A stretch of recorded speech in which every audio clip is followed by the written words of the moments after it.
afternoon, the Guinness Hurling Championship moves up a gear. In Munster, Cork and Clare do battle in the first of the semi-finals. And that's our live match here on Network 2. Yes, good afternoon and welcome. Well, 1996 wasn't a very happy year for the hurlers of either Cork or Clare. Clare lost their All-Ireland and Munster titles. Cork suffered a defeat in Páirc Uí Chaoimh that entered the realms of indignity.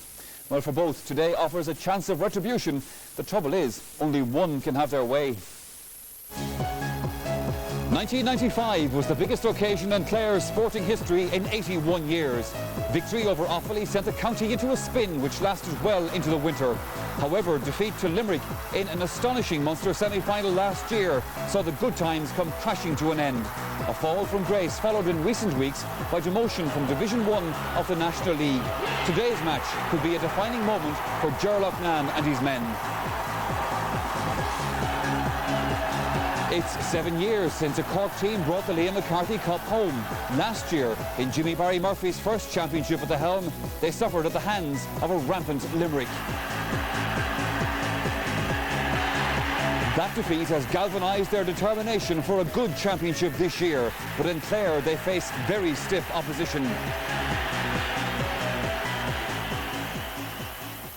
Yes, Tomás McGahey and Sarah Farrell join me in studio this afternoon. Tomás, what's the situation in Cork? We hear they're very quiet down there, quiet 12 months ago too, with every reason.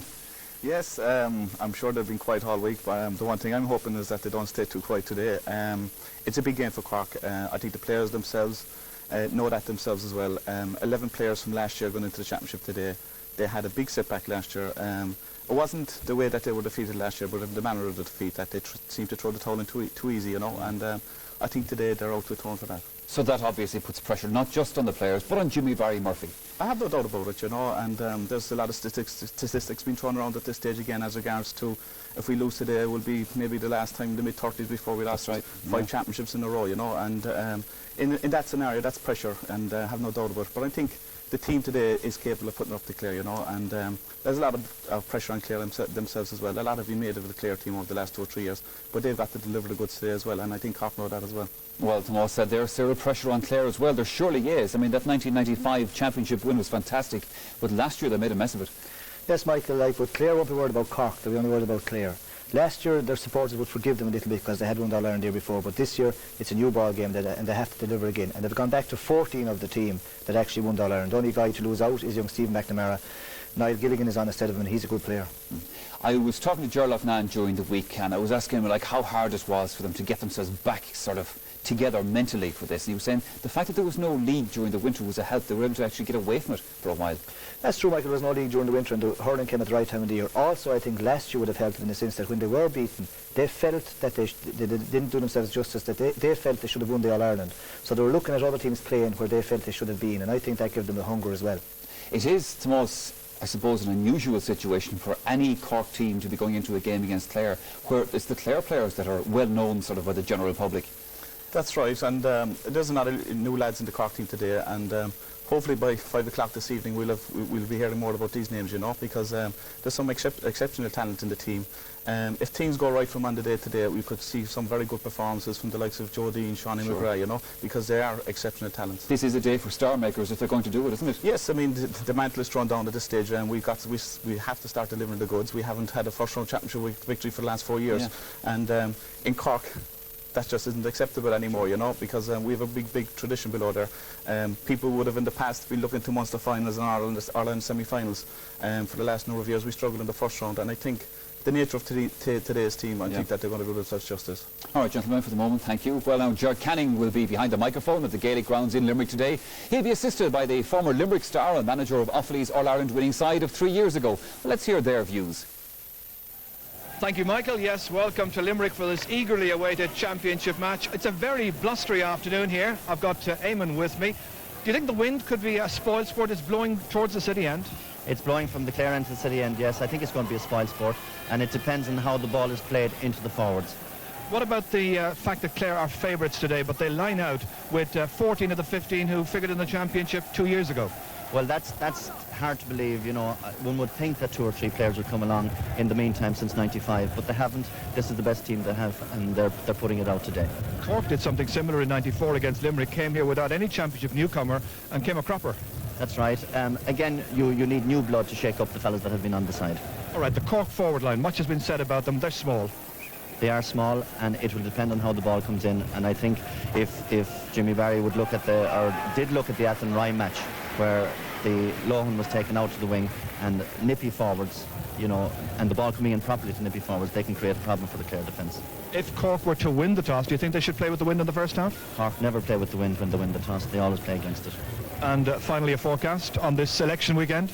Well, we're having a hung ball. I'd probably go along and say a hung match, but I don't think so. I think Clare will be just that good, that bit better on today's performance. Okay, Eamon, nice to talk to you. Yes, Eamon Creaging talking with Gerard Canning there. Well, Gerard's been talking with another big name from the past. That's Justin McCarthy. Now, as a player, coach and now writer, Justin had a big involvement with hurling all his life, and he's had some interesting observations to make. I think there's a whole new awareness of hurling in Clare over the past 6 or 7 years. It was a matter really of trying to win in All-Ireland, to put the icing on the cake, or to give them their due reward for all the hard work. And it was coming with a while.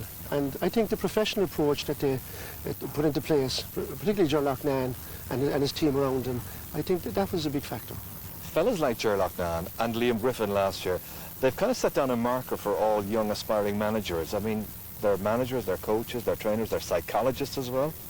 It's a whole new ball game, John. Being a manager of a team now no longer is just being out in the field. You have to be an organiser, as you said, the whole psychology of it. The whole scene has changed in the past 4 or 5 years, and they have brought it to a new level.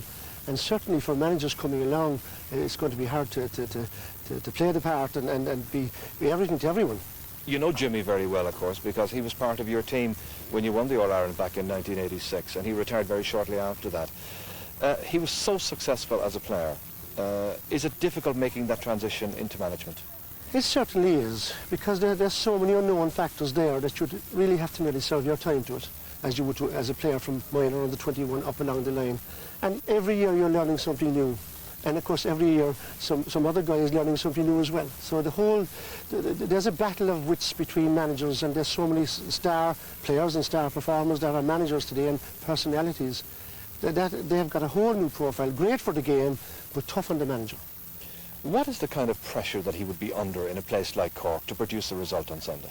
I suppose the main pressure at the end of the day is that you have to try and win. It's all about winning, isn't it, at the end of the day? And Jimmy will be asked the question, and other managers too, but certainly he will be measured by how Cork do against Clare. In normal circumstances, you know, Cork should beat Clare over the years. Now the whole thing is turned around, and there'll be pressure on him to deliver. Cork are down for so many years, and he's made great progress.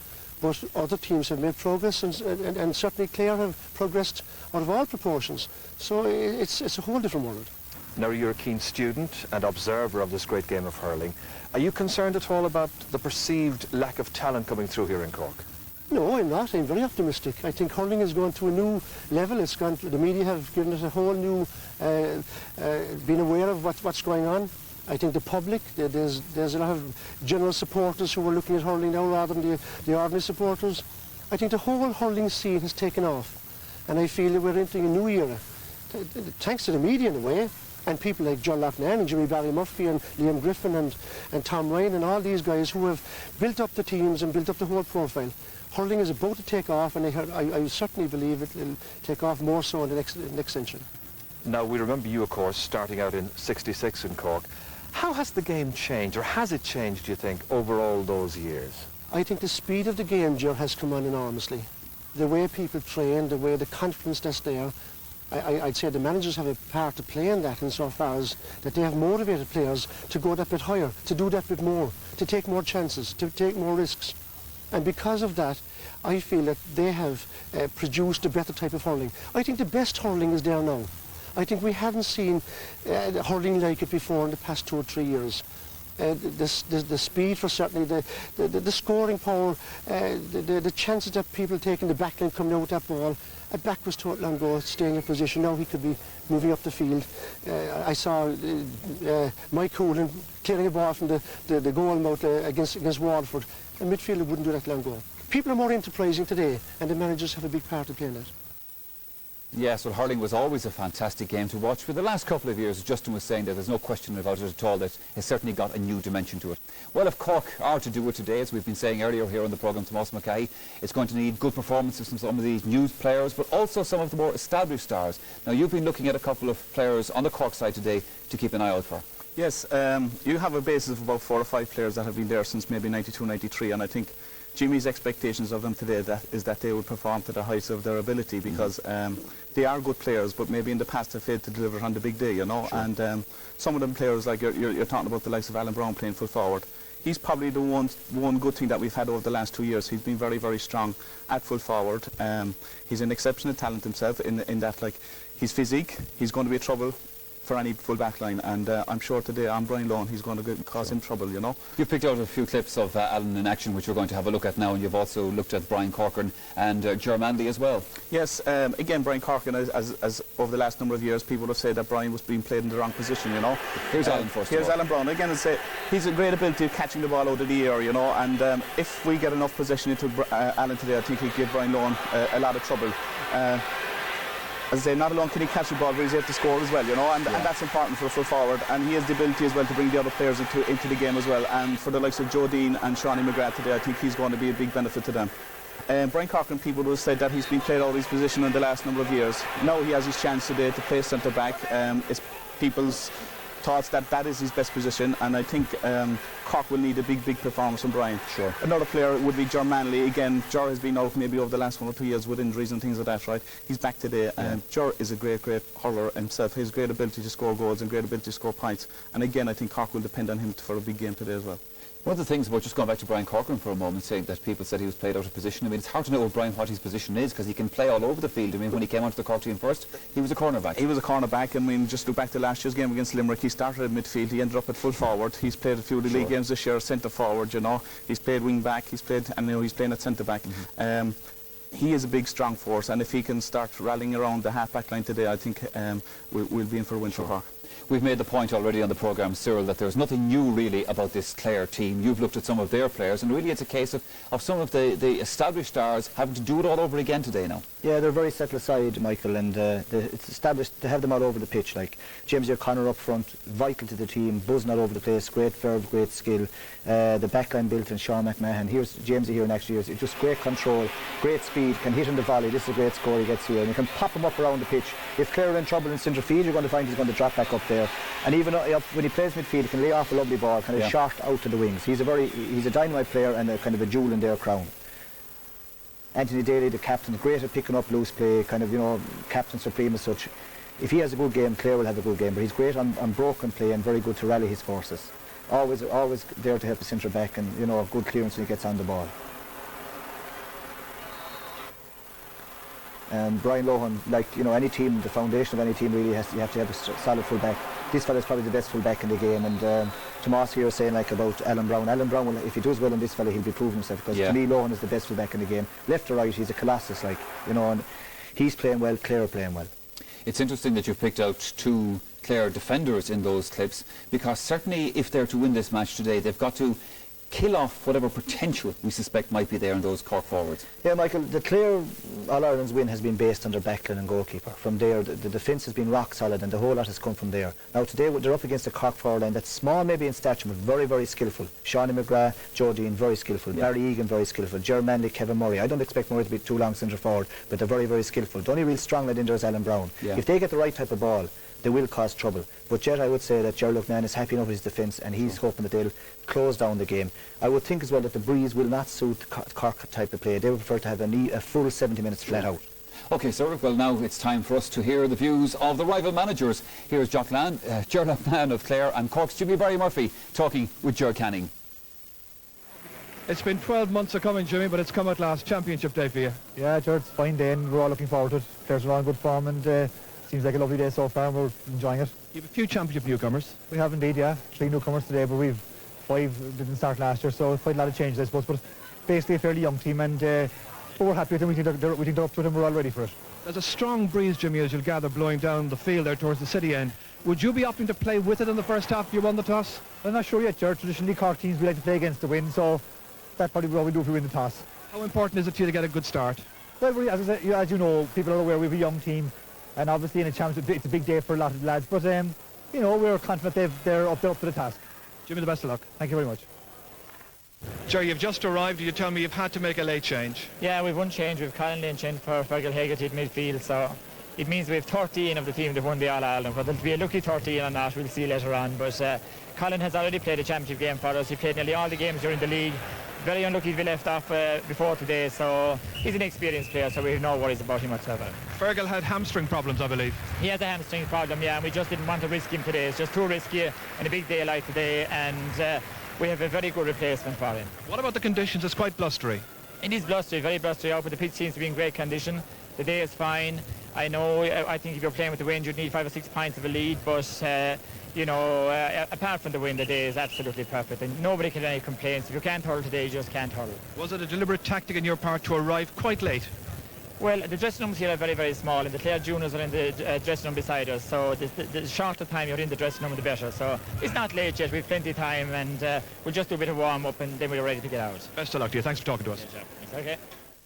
Well, Tomás, we heard Jimmy Barry Murphy saying there that he was enjoying the day and enjoying the occasion so far, but he actually looked very tense. Yes, he looked a bit tense, all right, you know, and as I said, there is a lot of pressure on him, you know, and I suppose it's part of the game. You get the team out onto the field, you know, and get the game started, and he maybe will be able to relax after that. But having Sir said, like, the wind could have a big factor on this, with Jock Cunningham's puck out down to our half-forward line, like, it could have a big bearing, and if we get an impact there from the 3 half-forwards, who knows what might happen at that stage. Sir, we've talked about the tactics of this game, we've talked about the role that the wind might play. You were making a point of it from the office earlier on, which is interesting. You were saying that a lot of the Limerick support, which will be at the match today, won't be entirely neutrals. They'll probably be shouting for Cork. Well, yes, I feel up to now that all Limerick will be behind Clare anytime they're playing Cork or even playing Tip. But now that Clare have won their All-Ireland, you'll find today that a lot of the neutral support from Limerick will actually be shouting for Cork as underdogs. You know, interesting, Michael, that change there. Colin Lynch coming on. He has played a great league campaign for Clare. It might be his first real championship game as such, but he's not a loss. Like, he's an advantage of that team, because Fergal Hegarty was injured for a long time, hadn't played for a long time, and Lynch will be really out to prove himself. Very unlucky, I'd say, not to make the first 15, and I don't think it'll weaken Clare at all. Sure. Ollie Baker was a player that 2 years ago, in the course of Clare's run to the championship, sort of grew in stature as it went on. So obviously he's a player that again they'll be looking to today to hold down the middle. Yeah, has lost a lot of form lately, but coming back to himself now. I would say he's picked there to to throw his weight around, and hopefully he'll come right for them. Wouldn't be the same have the same impact as he had 2 years ago, but they're hoping, it's a journey, we're hoping that he will come back to himself. Sure. Well, there's the man in from the start on the Clare team today, and again we just might ponder once more the role that the wind might play in all this, sir, because for hurlers, for any type of sport, particularly in hurling, I mean, wind is bad news. Well, if you have the breeze, say if you win the toss and take the breeze and you're up 7 or 8 points and win the game, you do the right thing. If you play against the breeze and down too much, the only way you can win with the breeze is to win the game. If you play against it and down too much, you know, if you win the game, you did the right thing. Now, if you have the breeze, you have to be in front at half-time. The puck-outs are going to be long, because like Joe Cunningham with the breeze and David Fitzgerald, they will lob them in nearly into the 21-yard line. That means that all the backs will set back. You'll have nearly 10 or 12 players right underneath the ball, and you're going to need a bit of physique underneath it. It may not make for a great hurling game at times, but you'll find the team against the breeze, especially with light forwards, may prefer it, because the ball coming will be actually coming in front of them, and especially the Cork forwards, I think, would like the ball out in front rather than down top of their heads.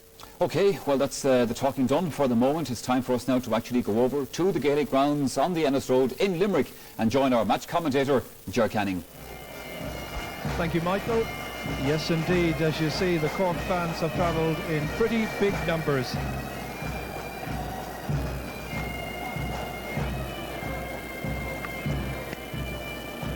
The toss here can be so important. And Cork have won the toss, and I think they are playing against the breeze in the first half. That seems to be the tactic. That's Fergal McCormack there, nephew of the legendary Kerry footballer Mick O'Connell. He's the Cork captain this afternoon, that by virtue of Avondhu's wonderful success in last year's Cork County Championship. So check then on the Cork team for the afternoon. As you've heard, Cork give championship baptisms to 3 players. Jimmy O'Sullivan, the left corner back, who won't be 19 until late next month. Alan Cummins, whose dad Frank played in 10 All-Ireland finals between 1969 and 1983, and Shawnee McGrath at top of the right, who, although slight in stature, is a truly skillful forward. 10 members of this team figured on the team that lost heavily to Limerick last year, including Ger Cunningham today, starting his 17th championship season.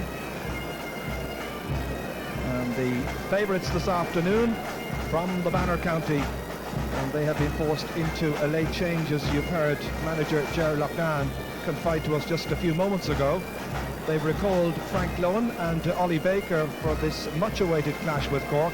They all missed the first round game with Kerry. Colin Lynch coming in then for Fergal Hegarty, and that means that Clare again look to the All-Ireland winning team to get them through. Niall Ginnigan is the only other change from that distinguished lineup. He replaces Stephen McNamara, who's been playing brilliantly in training and is a sub today. Brian Lohan is over a broken nose, and Anthony Daly has had a groin injury, but both start on a day when the Sparrow, that's Ger O'Loughlin, plays in his 21st championship match. So there's Colin Lynch, made his debut last month against Kerry, but this a very big test for him this afternoon. The tactic, I gather, is that he'll start in midfield alongside Ollie Baker against Alan Cummins and Fergal McCormack. But, well, he's an adaptable player, capable of playing in the half-back line, as we've seen in the league, and also capable of contributing as a forward. And he's going across now together with David Fitzgerald, or Davy Fitz as he's become known to legions of Clare fans over the last number of years, to get in behind the pipe band from Limerick for the parade of the teams around Port Noel. A good attendance, which has been boosted the whole time by people coming in late for this match, scheduled to start in about 2 minutes' time. That's Alan Brown. His brother Richard, of course, was Cork's full-back during the 80s. So a really tense occasion there for Ger Loughnane and for Jimmy Barry Murphy. This is their All-Ireland final in reality. And of course, also, not alone do they go through the winners to the Munster final this year, but they could end up as quarter-finalists in this year's All-Ireland series. So it's an intriguing prospect, and it should be a good clash. Cork all out this afternoon to end their worst championship run for 60 years.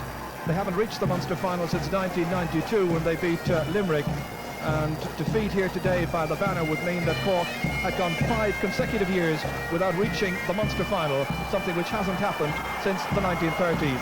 And ironically, Clare's best ever championship run has coincided with Cork's spell in the doldrums.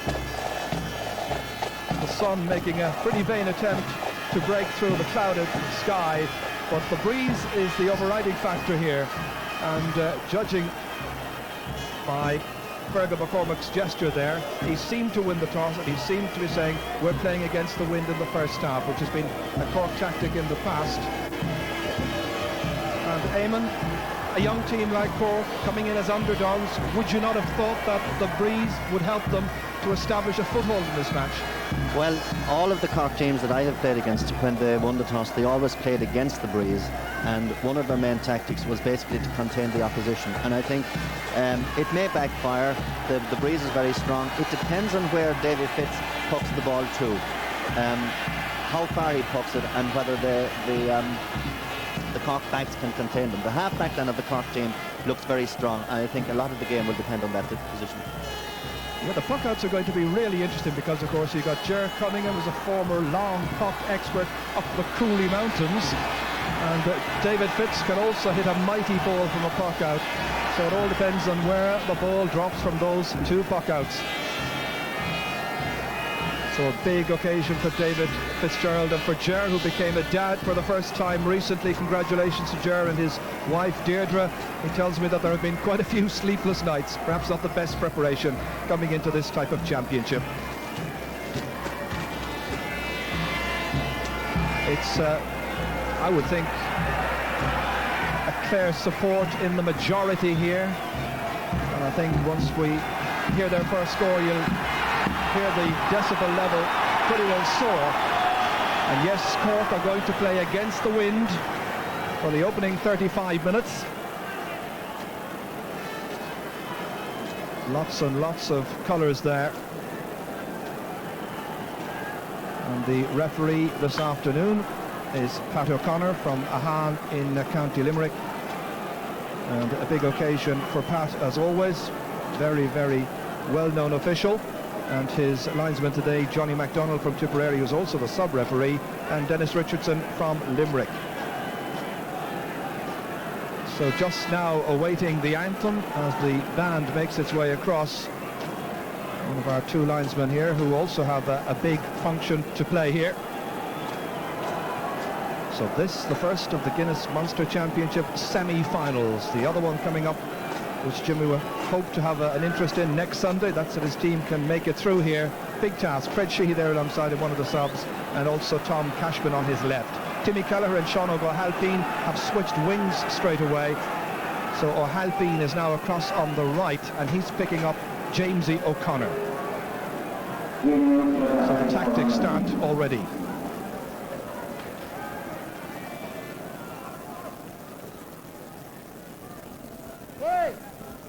Wait, throw!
For Clare against Alan Cummins for Cork. Fergal McCormack shaping up against Ollie Baker there in the background. And the referee just waiting for the pipe band to exit the Gaelic grounds here in Limerick. It's underway. Straight away the pressure on the Cork half backline. Jamesy O'Connor in there trying to dispossess. That's Brian Corcoran getting it away here towards Colin Lynch. First touch in this match for the newcomer. Down into open space. And that's John O'Driscoll there, the Cork fullback, winning that first tussle there.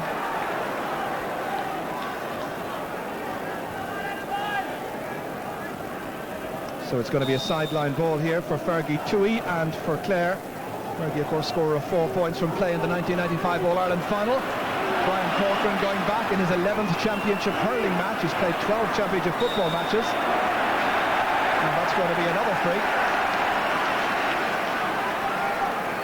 And the referee signalling that it's a first chance then for Shawnee McMahon from St. Joseph's, Dura Bearfield, to try and put this one over the bar.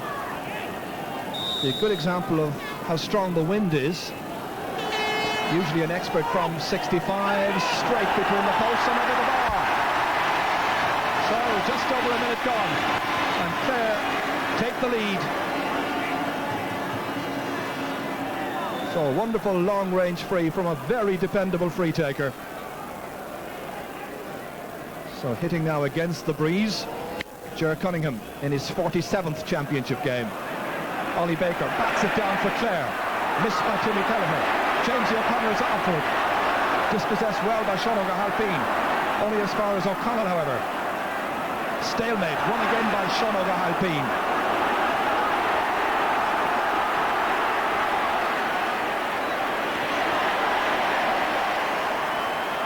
Good clearance by Davy Fitzgerald.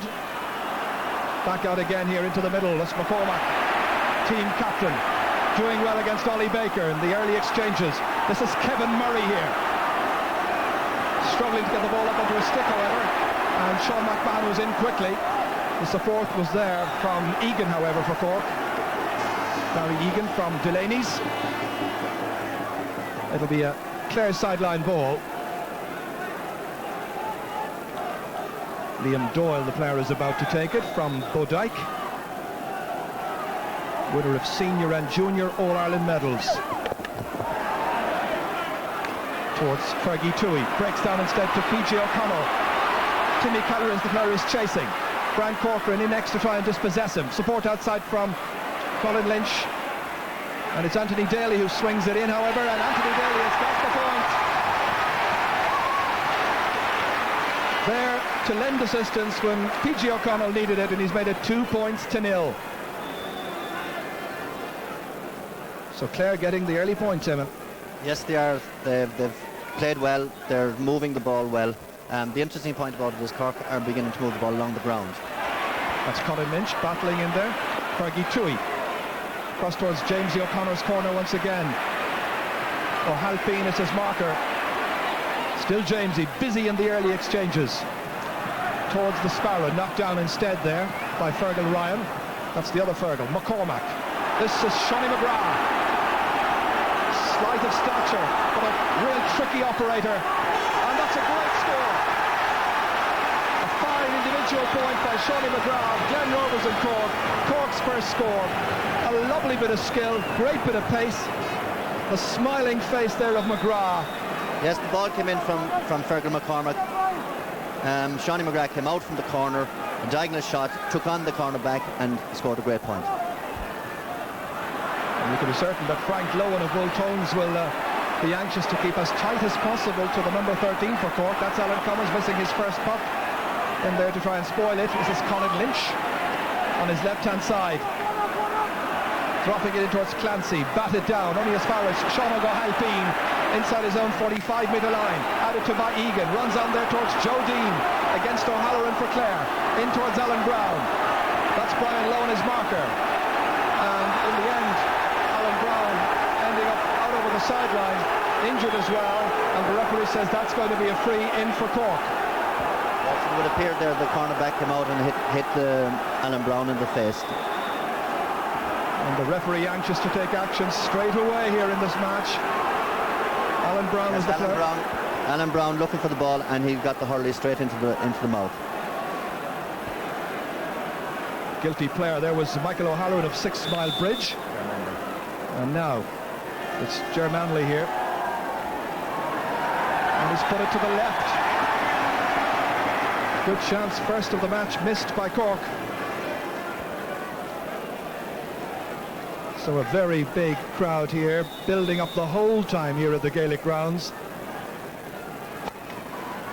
David Fitzgerald dropping it into the middle of the field. Ollie Baker going for it. Here comes Colin Lynch. Going for the score himself, and that into his confidence. A wonderful boost indeed. Just 2 strokes in that as it came down from Baker onto Lynch, and it's 3-1. Interesting there, Gerard. The puck out from David Fitz came very low to midfield, and the Clare players were expecting the ball to come to them, and they read it well. Back in midfield. That's Anthony Daly already with a point to his name. John O'Driscoll missing it completely. That's the Cork full back. This is Ger O'Loughlin, the Sparrow, trying to get away there from Fergal Ryan. And the final shot was by Fergie Tui. Maybe just put slightly off there by the presence of Timmy Kelleher coming across to try and get in a block.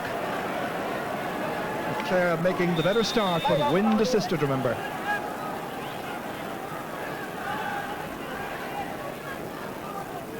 Ger Cunningham, the only St Finbarr's man in the starting 15 for Cork. Changed times indeed in city hurling over the last number of years. This is Fergie Tui. Busy as always, waiting for Shawty McMahon to come in. Again, it's Colin Lynch, lovely first touch stroke, comes off the referee. And the referee says, I couldn't get out of the way in time. So he's going to throw the ball in. Ollie Baker and Alan Cummins, the players involved. Here's Colin Lynch. McCormack back there with Germanley, scooping it back as far as Brian Corcoran on his left-hand side, breaking his stick as he gets in his clearance towards Alan Brown. Coming out there to gather, but the other Clare backs appreciating that Brian Lowen could use the assistance. Out to Alan Cummins it goes.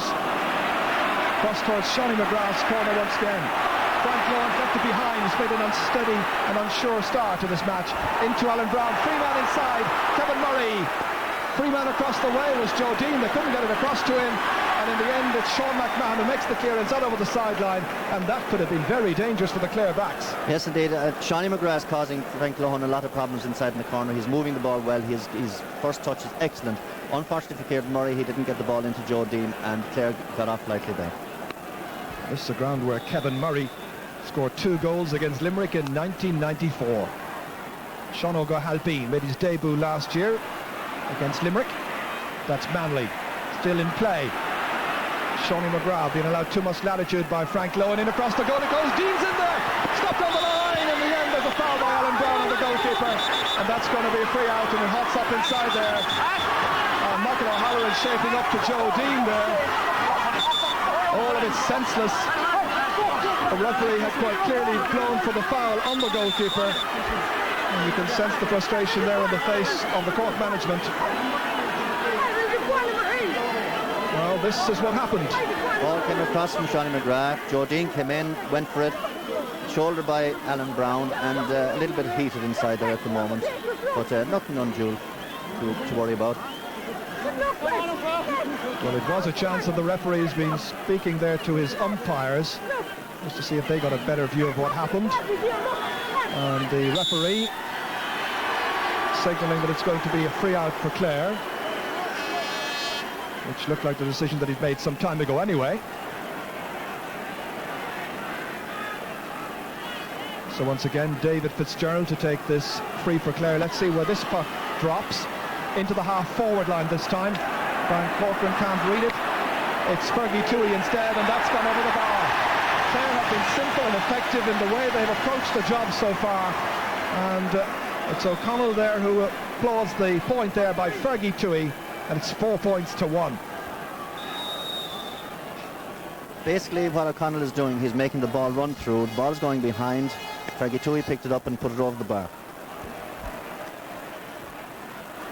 Cork half back line having their problems in the early stages of this match. This is the left half back and captain for Clare, Anthony Daly.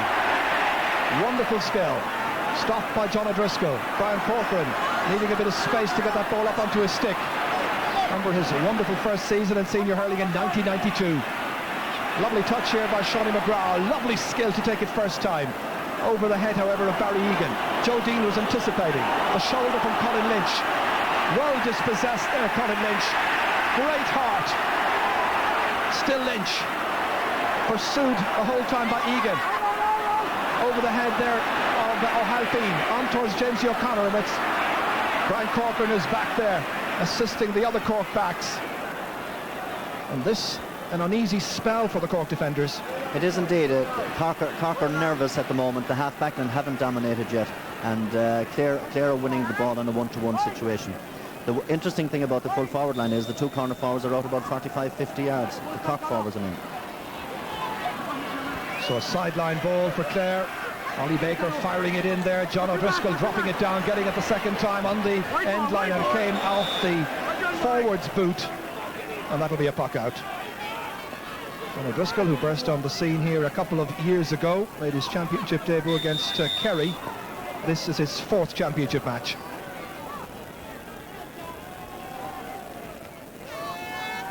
This the man with all the experience.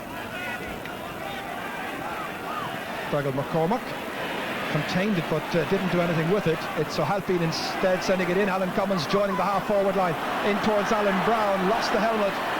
David Fitzgerald has it. The shoulder from Alan Brown. Composed play by the Clare goalkeeper.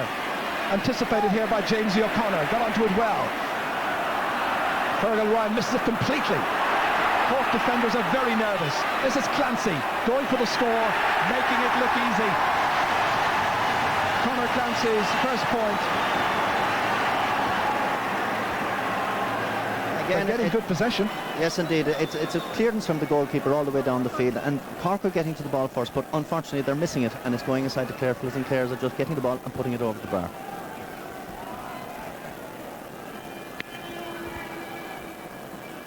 Ger Cunningham's puck out, dropping in there towards the middle. McCormack and Alan Cummins. One-handed by McCormack. Here's Joe Dean. Nice pick up by Dean. The Cork corner forwards, given decent ball, seem to have the capacity to beat their men. And that in spite of all the questions that were asked beforehand about this being basically a small attack. So it's Ger Manley, second free in this match for him. Missed the first one, and the second one has gone over the bar. But there were protests from the Clare players, but the umpire had no doubt. And Ger Manley now of Middleton with his first point and making it 5 points to 2. Well, they're still disputing that one. Here it is again. Well, very hard to tell just whether it crept in or not. Daly. Good ball inside towards the Sparrow. Fergal Ryan still chasing after him. This time it's Timmy Kelleher. It is changed position of left half back. And a rather wild clearance by Timmy Kelleher, but Cork shot in the ground trying to make something of it.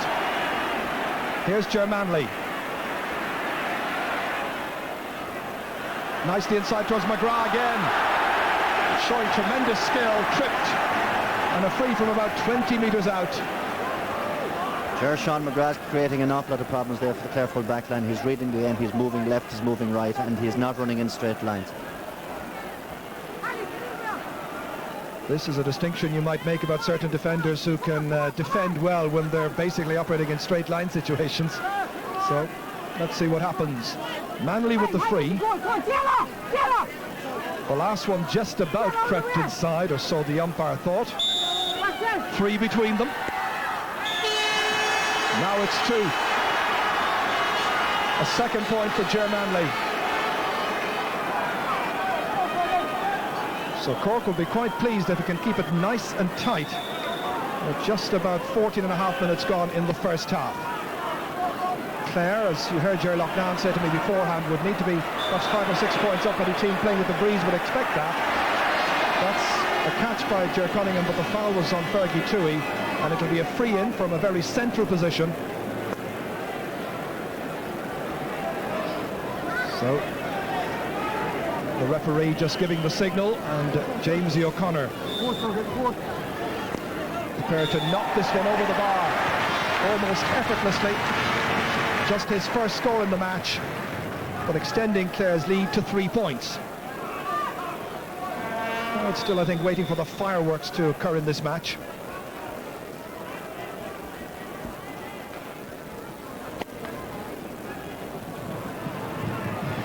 Toohey gets it once again over the head of Timmy Kelleher. Good play by the Clare half-forward line. In towards Clancy again. John O'Driscoll this time doing well, but stumbling then. Almost a stalemate situation there. Here comes Fergie Toohey. Right into the inside forward line, but it's stopped this time by Fergal Ryan, away to the far sideline. Good play here by Manley against Anthony Daly. Useful ball ahead there. Lowen comes across for it, and it's a great clearance down to the middle of the field towards Ollie Baker. The hand pass to his partner is Colin Lynch. Lynch to fire this one out from the middle of the field, but it goes well away to the left-hand side. Well, our reporter on the sideline this afternoon, having topped the poll in his constituency, Kieran Mullooly. Thank you, Ger. Tom Cashman may not be playing, Ger, the selector on the Cork team, but he's doing more running at the moment than some of his players. He's been in twice in the last few minutes, particularly to his full back line. For Fergal Ryan in the corner is giving some concern to the selectors. They're unhappy with the amount of space Ger Loughnane has had. He's been spoken to twice. Cork are quite concerned. Thank you, Kieran. So play continues. Jersey pulled that time. Play runs on, however. This is Egan. Liam Doyle in pursuit. Barry Egan's shot has gone to the right. Second wide of this match for Cork.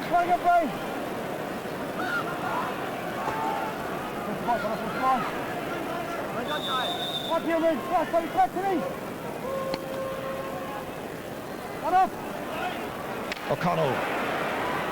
Donald goes as far as Gerald Loughnane. That's Fergal Ryan. Blackrock man. This is Sean McMahon has started the scoring for Clare with that long-range free right at the beginning of the game. The other number 6 is Brian Corcoran, who's lost his stick. Still trying to close down on the Clare number 6. The push will result in a free in for Clare, and Gerald Loughnane says, well done to Sean McMahon. So Brian Corcoran this afternoon back in what many people would consider to be his best position of centre half back, but he hasn't been the normal dominant figure we expect. Jamesy O'Connor hitting it, firing it over the bar, and that's a second for Jamesy.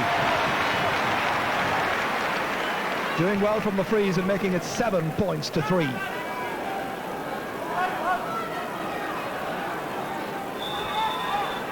So just about midway through this first half. Kevin Murray trying to get under this one. Sean McMahon's there as well. Breaks out to Ollie Baker. PJ O'Connell giving some wonderful service to Clare over the years. This is Clancy. Ball fed nicely for him. That was Fergal Ryan coming out, and it wasn't a fair shoulder-to-shoulder charge. Straight into the middle, in fact, and the referee, Pat O'Connor, has no doubt about awarding a free for the foul there. Conor Clancy, the Clare player involved, against Fergal Ryan. And he was fairly well flattened.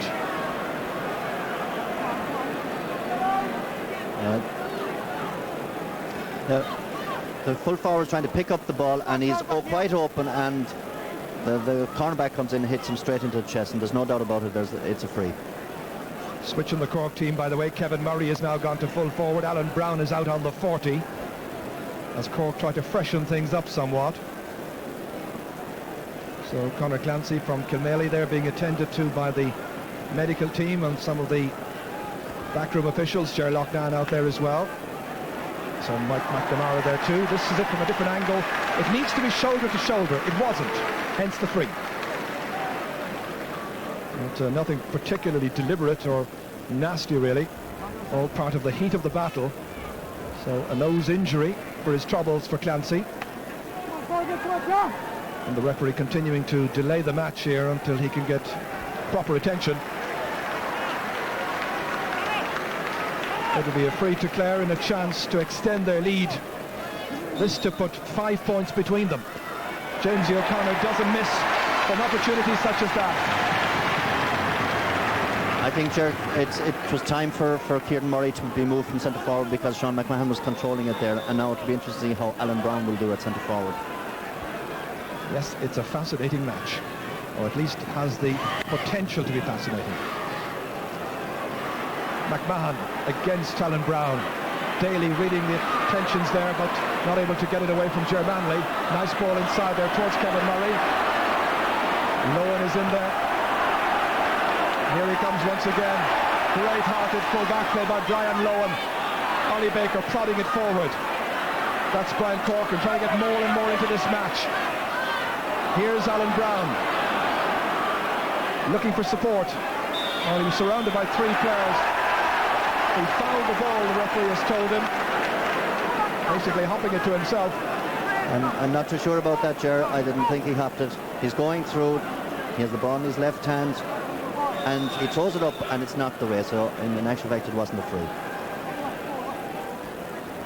McMahon is going to take it, however, for Clare. They'll be anxious just to keep the pressure on in there in front of Ger Cunningham's goal. Fergal Ryan coming out with this one. Out as far as Barry Egan. Stopped going by Ollie Baker. Baker once again there with Egan, not quite sure where that ball ended up, and the linesman says Clare ball. Barry Egan back there helping his half-back line. I think, Jeff, the Cork half-forward line are in have a bit of a problem at the moment. They're not winning ball against the Clare half-backs. Hence the Cork backs are under constant pressure.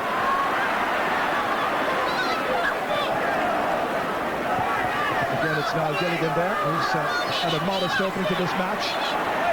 Fergie Toohey firing it across to the left-hand side, and once again it's gone wide. 4 wides now for Clare. They're having the opportunities, but they have an 8-3 lead. Yeah, again, I think that was a silly wide because he had his back to the goals, and unless he's Christering, very unlikely to put the ball over the bar. Alan Brown watching the flight path of the ball, but it's caught there by Liam Doyle towards Jamesy O'Connor, and a challenge there with Sean O'Halpine, and the referee says, hang on, you held him back. Sean, whose dad comes from Fermanagh, his mother is Fijian, and the family are steeped in all the hurling and football lore in the Napiershicks Club in Cork. Student of Riavery or computers in Dublin. So Sean McMahon, another chance to test his long-range free-taking skills. This time going to the right. This is very few of those. It gives Clare an added strength, and Ger Loughnane's team usually able to benefit from 3 or 4 long-range frees by Sean McMahon.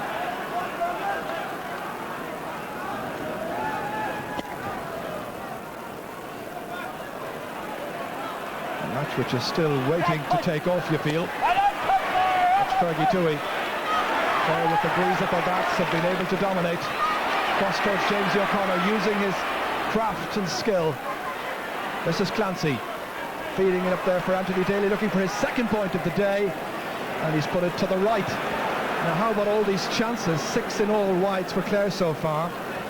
And bad misses, Jared, there. They're going to regret these in the second half. Tom Cashman, who was such a wonderful midfielder or centre-half back in his day for Cork. Fetch back here towards PJ O'Connell, leading the line well from the 40. Good ball inside once again towards Conor Clancy. Struggling to take the ball up there against John O'Driscoll. Firing the shot in and stopped on the line. That's a very good save by Ger Cunningham. Other goalkeepers might have opted to tap that one over the bar, not Ger Cunningham. That's Liam Doyle breaking his stick as he gets that ball downfield to Fergie Toohey. Came back from injury which hampered him for much of the winter. That's Alan Cummins trying to make an impact in midfield. Lightly built, getting it forward there towards Sean McGrath. He's lost the stick. Manley's after it. The shot from some distance from 45 metres out has gone over the bar. It's a very good point by Ger Manley. And you know, from limited opportunities, Manley's now got 3 points. That won the first one play. And Cork now 4 points adrift. Yes, Ger Manley gets the ball. He takes on centre back. He runs and he hits a beautiful ball off his left side, and a great score. All coming from Ger Cunningham.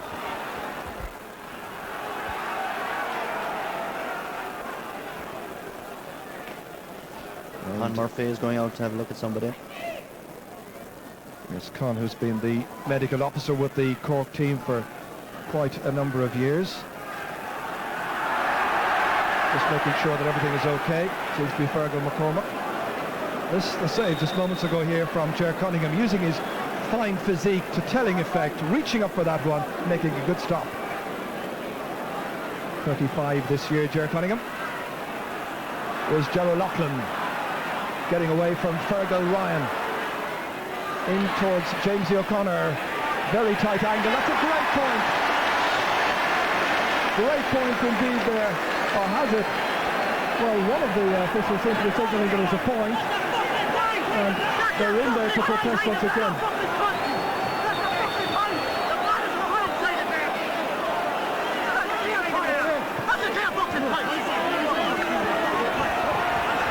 You'll gather from the sound effects that Clare are very displeased, to put it very mildly. Now they feel that they had a point given against them earlier on, and now one that has been denied them. And the umpires have concurred, and the referee has said, puck the ball out. It's still 8 points to 4. Certainly a real talking point there.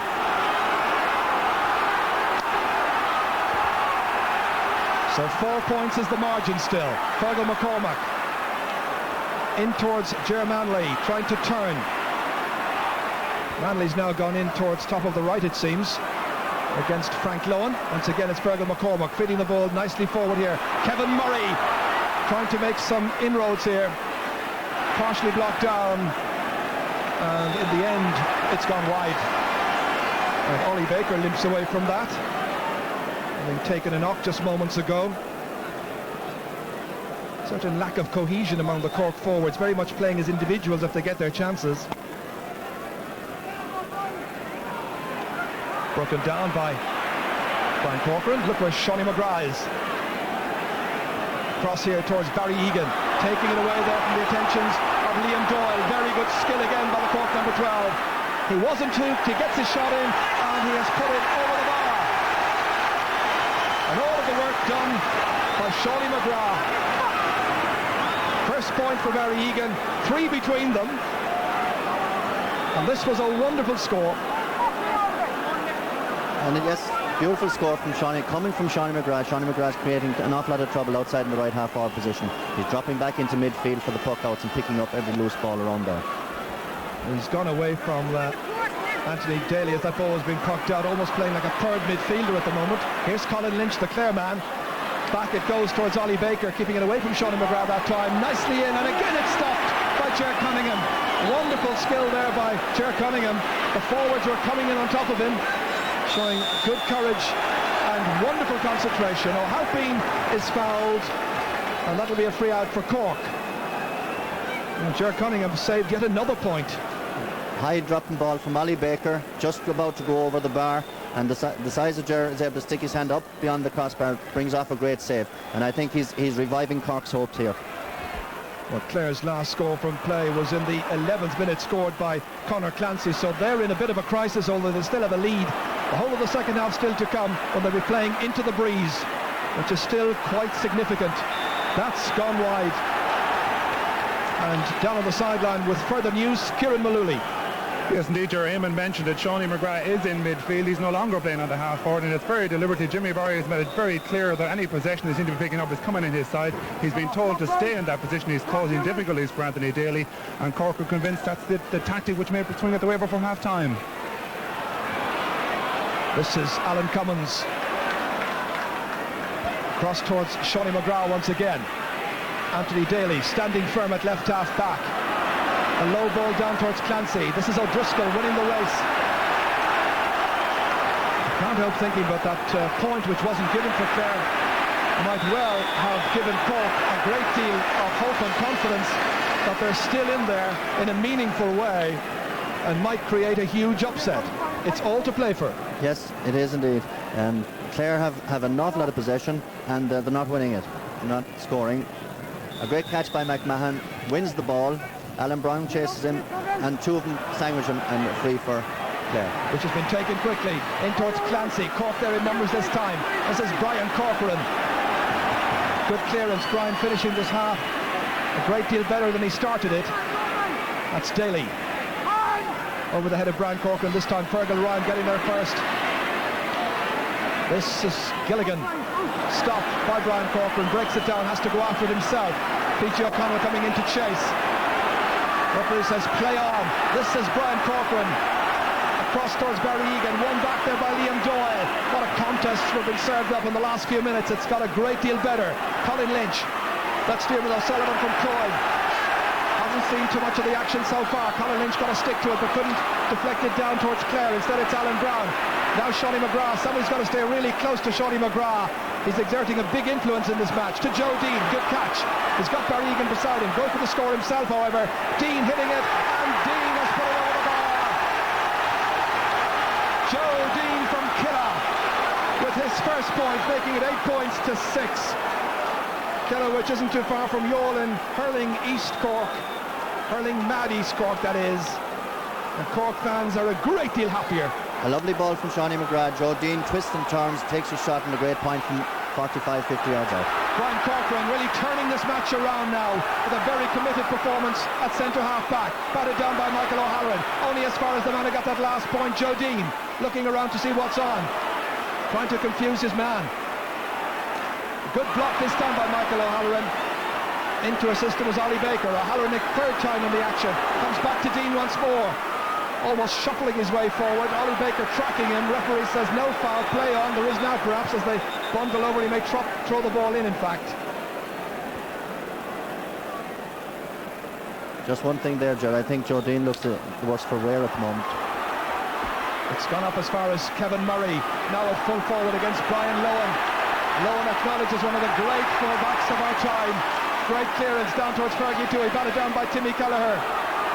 Just about 3 minutes remaining in this first half. Little to choose between the teams, but Clare have the wind. In it goes towards Germanley. Almost taking too many steps with that one. That's Dean again. Not moving as freely as he was earlier on. Here's Colin Lynch, play anywhere player for Clare.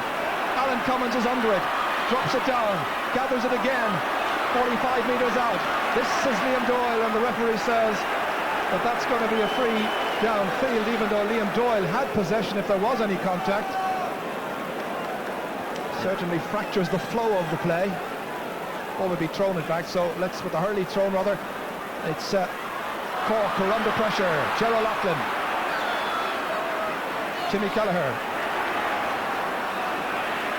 Shawnee McGrath going across with James O'Connor. Two very skillful players in opposition.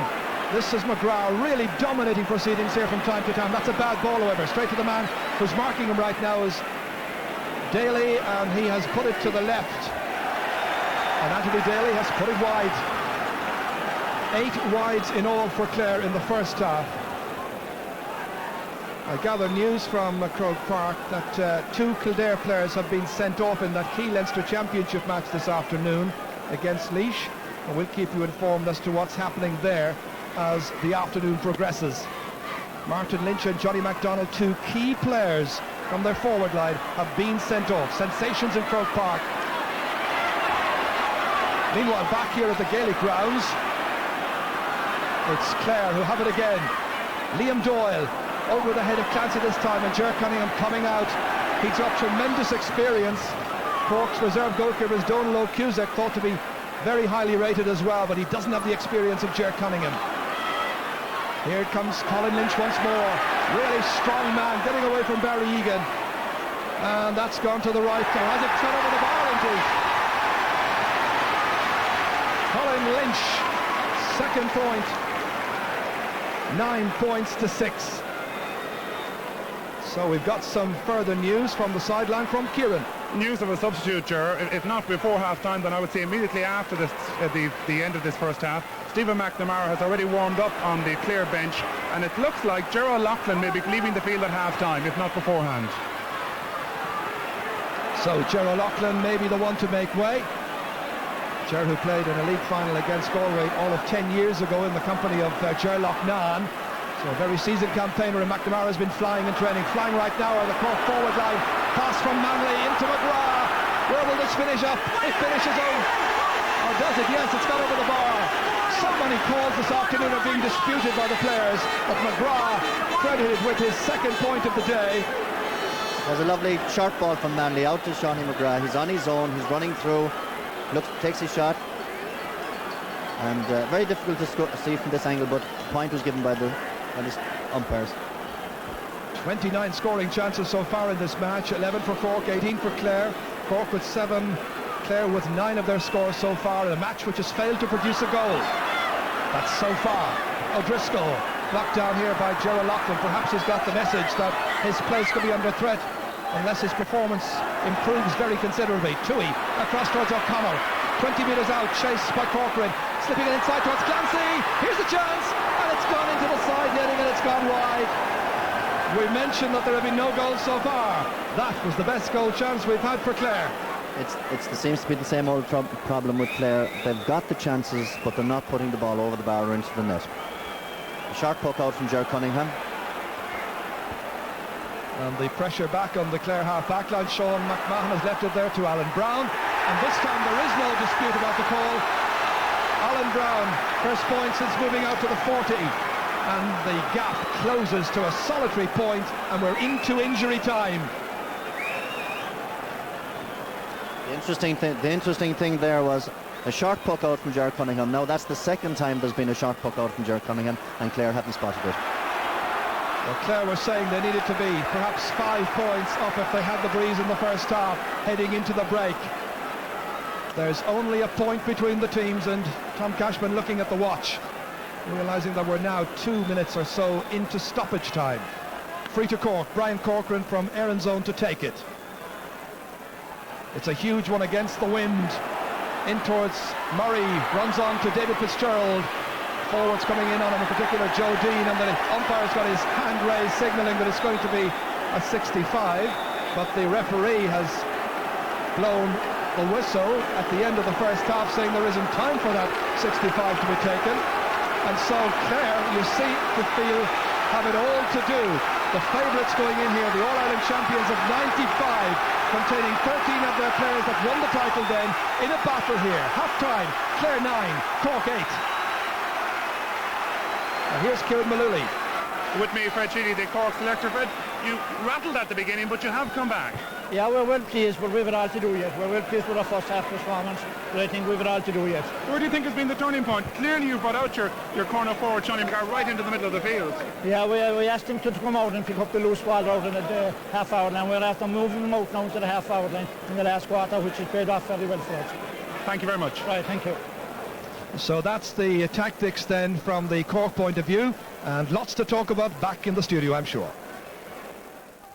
Yes, there certainly will be lots to talk about, Joe. We'll be doing that talking after the commercial break. Now, before we go to that break, a few things for me to tell you. In the Leinster Senior Hurling Championship match at Croke Park, Offaly 111, Laois 2-7. That's a 1-point win for Offaly. So Offaly going through as expected, though obviously it was an awful lot tighter than many people would have imagined in that match. And now we've heard that Ger tell us that Martin Lynch and Johnny MacDonald has been sent off in the football match there between Kildare and Laois. Let me tell you what's happening up north in the Ulster Championship in the replay between Derry and Monaghan. The half-time score there is Derry 2-7, Monaghan 4 points. And Monaghan have had a man sent off in that match as well, Stephen McGinnity. And the other championship match in Ulster this afternoon, the latest score between Cavan and Fermanagh is Cavan 1-4, Fermanagh 5 points, and Cavan are also down to 14 men in that, so obviously it's a day of sendings off so far. Now, just briefly referring back to the hurling match before we go to the break again, we want to send good wishes to Pat O'Mahony, who we hear is Cork's biggest hurling fan. Now, Nicky English tells us that little piece of information. Pat apparently is recovering at the moment from a serious car accident. He's watching the match, I gather, on television. So Nicky sends you all his best and wishes you a speedy recovery, as indeed do we all, Pat. We take a break, back after that.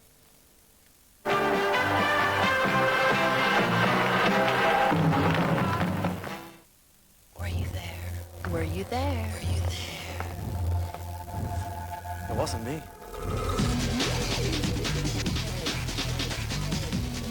Capture the atmosphere of the summer with Coca-Cola. Simply collect 25 labels from promotional bottles of Coca-Cola, Diet Coke, and Fanta Orange, and get this exclusive Coca-Cola Snapper disposable camera. Get the picture? Get the picture? Summer 97. Enter the atmosphere. You can depend on FBD insurance, whatever happens. Whatever happens to your home or your farm.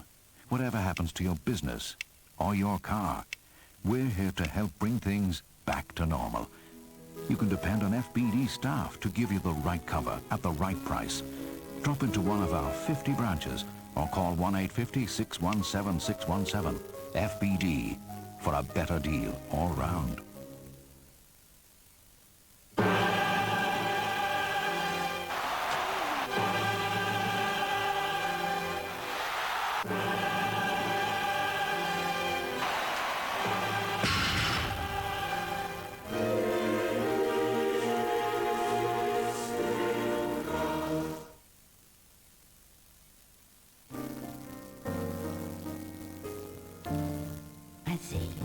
Skies are blue. Men will still say, this was our finest hour. The bright, blessed day. I have a dream. My poor little children will not be judged by the color of their skin, but by the content of their character. What a wonderful world. A healthy lifestyle means regular exercise with a Mars bar as part of your daily diet. And while you're enjoying the great taste of Mars, collect the special Get Active, Get Alive wrappers for a free Mars sports bag. Then for hundreds of great sports ideas, keep fit exercises, vouchers and easy-to-do activities, read Get Active, Get Alive, a free information pack from the Irish Sports Council in association with Mars. So come on, get active, get alive. Ring 1-850-52-52-52 now. Look it up, check it out. The Red Book for what's available in your area. The business and shopping guide that's used nationwide by thousands. It's guaranteed Irish.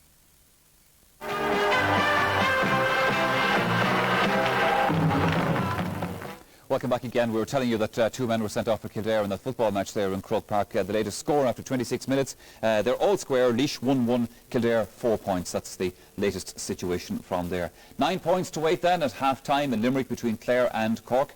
Tomas Mulcahy, you won't be unhappy with what you saw in the first half, I suspect.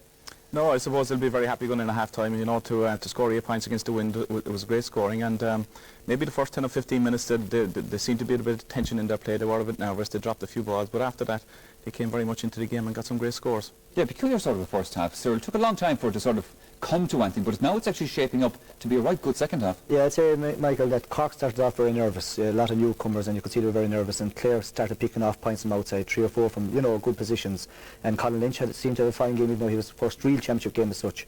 Sean McMahon and Brian Lohan very, very strong. But then as the game went on, the Cork forwards started coming into it. Brian Corkin started having a very big influence centre back, and up front, Sean McGrath was kind of dynamite up front, started throwing around the ball, and really, Cork would be going in very, very happy, only a point down against the Storm. A lot is going to depend on the puck outs in the second half.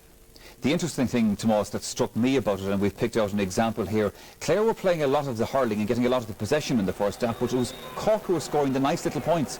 That's right, and Clare would be anxious about the amount of wides that they hit in the first half. But you see Cork here, I mean, one of maybe the second attack that Cork had, and Sean McGrath gets a great point, and that's the good thing about Sean McGrath. As I said before the game, he has plenty of skill, he has plenty of speed, and he's a very hard man to stop on his day. And as we see here from the clip, it's a great score with his left hand against the breeze. Well, he's made a huge contribution for Cork in that first half. Cyril, we just saw a couple of incidents in the first half there involving the Clare cornerback, Michael O'Halloran. I think he was lucky enough that he wasn't in a bit deeper water in this first half. Yeah, well, he already tackled very hard, I don't know, was it Brown or Dean on the sideline, and got away with that. And then in this Shumaz around the square, they come in on top of Davy Fitz. Alan Brown came in quite hard on top of him. The cross ball here from Ewan McGrath again. It's a good save here by Fitz. Fitz was the right wing, and Brown was in on top, and that seems to be all right there. But here you can see O'Halloran again, drew a little kick and then drew a fist into Joe Dean. He's probably trying to, psych the young fellas out, but he's quite lucky that his name wasn't taken. There's a few little niggles like that. I mean, there's been nothing serious in this match, but I think it is indicative of the kind of tension that's there, Cyril. There's been a few little pokes and pulls.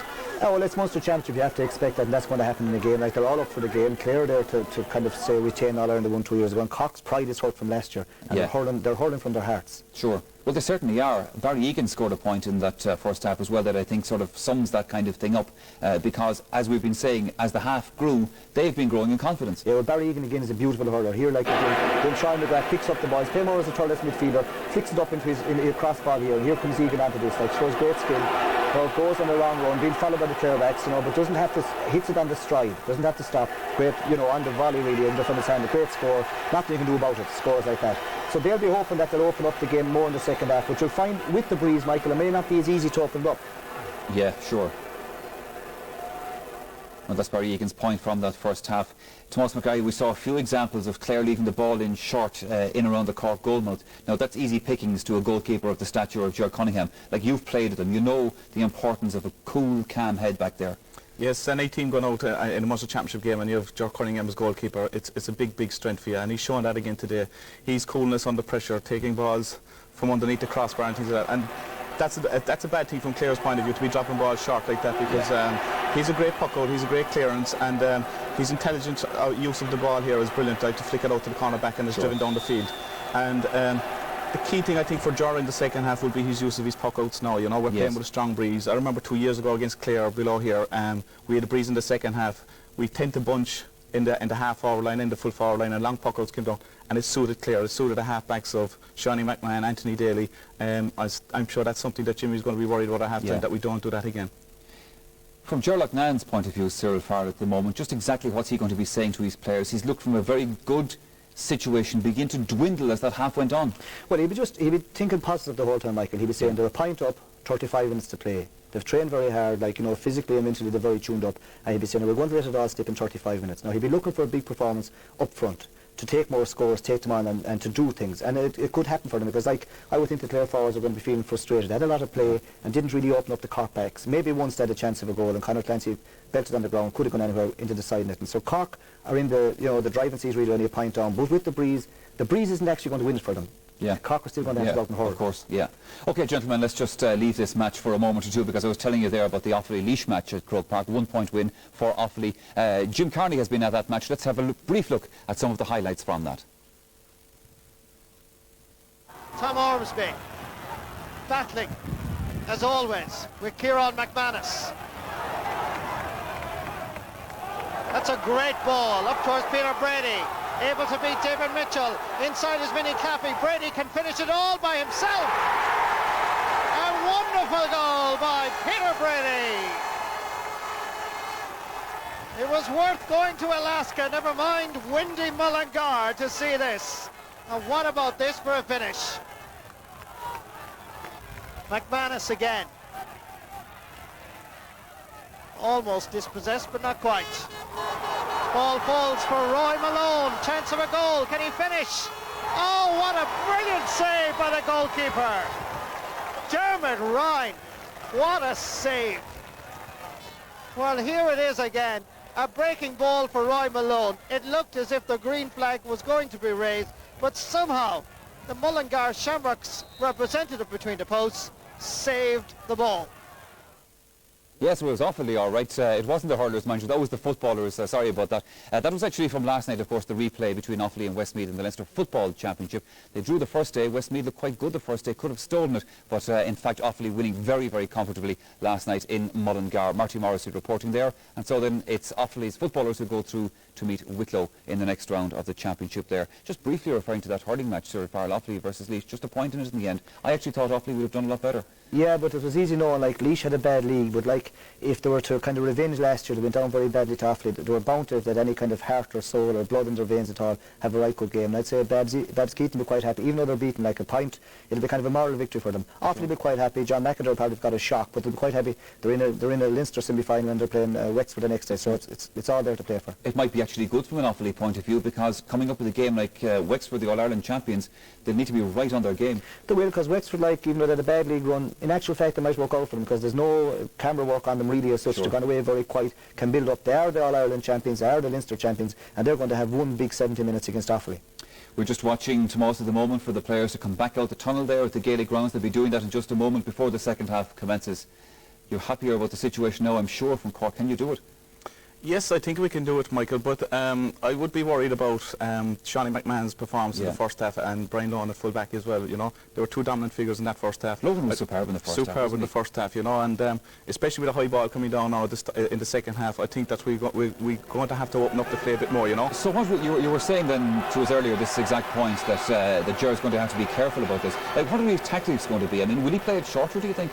I mean, his natural instinct is to drive that as far as it'll go. Exactly, yeah. I mean, it can be dangerous playing it short, I have no doubt about that as well, you know. But, I mean, he'll just have to assess the situation to find that if the Brian Lohans or the Shawnee McMahons are the dominant force, like that, he just keeps the ball away from those defenders, you know. And the likes of Shawnee McGrath and Joe Dean, whether they'd be holding their positions in the corner or not, you know. We've seen Shawnee McGrath come into the midfield against the breeze. I don't think that's going to happen in the second half, you know, that he'll have to hold on his position. And I'm sure we're in for a good second half. Let's rejoin Ger Canning. Thank you indeed, Michael. Yes, we're poised and ready to start the second half. During half-time, by the way, we had a little look at that Clare point that wasn't, and it is our view that it was a valid score. Maybe we'll get a chance later on at some stage to show you that, as Clare have made two changes, and here's one of them. David Ford trying to release the ball there towards Gerald Loughlin, who's still very much part of the action. The players to go over, Conor Clancy and Niall Gilligan, and that shot's gone over the bar. Very good start for the Sparrow at the start of the second half. Clare needed something, and he certainly needed a point, and there are two between them. Stephen McNamara is also on the Clare team at this stage, and it is said that he was simply flying in training over the last couple of weeks. Huge ball downfield by the Cork goalkeeper, but it's broken up here by Liam Doyle, who's picked up an injury to the face, I think. That's Brian Lohan. We were saying at half-time, magnificent the first half, and that shot going whizzing past the goal there and not causing any problems for David Fitzgerald. That's a nigh injury for Liam Doyle, picked up in the last little exchange there. And straight away they get help in to attend to him. He's been such a vital part of their team since winning a junior All-Ireland medal with the Clare team against Kilkenny. This is what happened. Liam Doyle is coming out, goes out for the ball, has it in front of him. There's fierce contesting for the ball there, and can't even see where it happened. There was a very slight accidental contact, very slight. So the team doctor performing the little medical work there to make sure that he has good vision and able to continue to operate effectively at right half back. Jamesy O'Connor and P.J. O'Connell have switched positions. O'Connell now moving to the left-hand side, which is his more normal position in any case. He's against Sean O'Halpine. Here he is. Missed it. Brian Corcoran has it for Cork. Had a very good last 15 minutes of the first half. Really began to get this Cork team going. 3 players after him. The hand pass outside. Egan into space. McGrath picks it up neatly. Lovely first touch. And the shot by McGrath has gone over the bar. He's one of the stars of this match. On his championship debut, he scored 3 points, all of them from play, in front of an attendance of 23,104. A tremendous run by Brian Corcoran, and the ball goes out to Seanie McGrath. His first touch is superb. He twists and turns, gets the ball into space, and then a lovely point. 3 shots for McGrath, 3 points for McGrath. Here comes Fergie Dewey, another very good forward for Clare, and he's put that one over the bar. Clare were kept in their dressing rooms a good 4 minutes, I'd say, after Cork made their way out for the second half. You can be no doubt about it, they were given a lecture. And I'm sure it was of the order of, if you want to hold on and remain in this Munster Championship, you simply have to do the business. Timmy Kelleher and Sean O'Halpine have moved back into their respective wings. That's Fergal McCormack.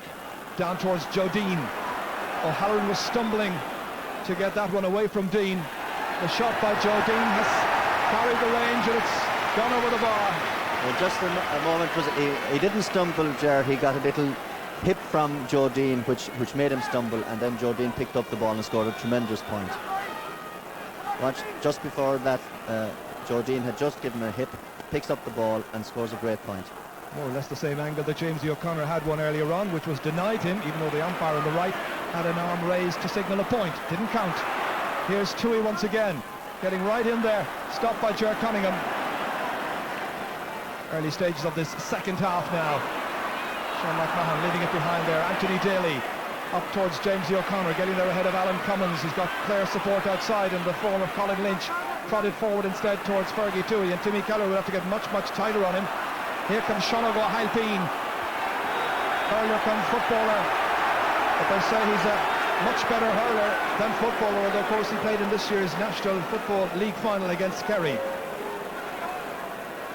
Brian Corcoran is ready to take this free for the Cork men. 1 point the difference. Wind assisted, a huge one down in towards Alan Brown. In towards Joe Dean, in after it they go. O'Halloran needing some assistance. Sean McMahon's there for Clare. Brown just trying to deny him space. But out he comes, McMahon. Great centre half back. Out only as far as Alan Cummins. 45 metres out. Cummins with the shot. And as the out goes, this man can level whole counties in 1 second flat. And they're level for the first time at 11 points apiece. Alan Brown's first score. Alan Cummins, I should say, first score. That's a beautiful ball. Alan picks up the beautiful ball coming off from the Clare backs and scores a great point. Now the Clare men having a test of their mettle and their character and resolve in this Munster Championship match against Clare. O'Connell. In it goes towards Gerald Loughlin. Twisting and turning the fullback. And the Sparrow is so annoyed with himself. Remember, Clare have already taken off 2 of their players to replace them. 10 wides in all for Clare in this match. So a lot of pucking out there for Ger Cunningham to do. So level after Alan Cummins' point there for Cork. And if you were watching the All-Ireland Gold on Tina G recently, you'll have seen his dad Frank come out at the start of the 83 second half, and there was a little mascot there, and Michael O'Hare said one day he may figure in the county colours. He follows his dad all right, but it's in the Cork colours. In the Clare colours right now, it's Colin Lynch towards Gerald Loughlin. Nice pick up ahead of John O'Driscoll. The shot is fired in and Clare are back in front again. The Sparrows' second point of the second half, and it's 12 points to 11. Yes, here it comes again now. Sparrow is getting the ball in front of John O'Driscoll, takes him on, goes to the side and scores a very good point. Cork will certainly be concerned about the start of the second half that players such as Timmy Kelleher and John O'Driscoll have made. They haven't been at their dominant best. A huge puck out by Ger Cunningham, Sean McMahon going backwards, needing assistance. Daly is there, the team captain, as far as Ollie Baker, towards the sideline to PJ O'Connell. Timmy Keller in to close him down. Picked up here by Fergal McCormack, stopped by Colin Lynch.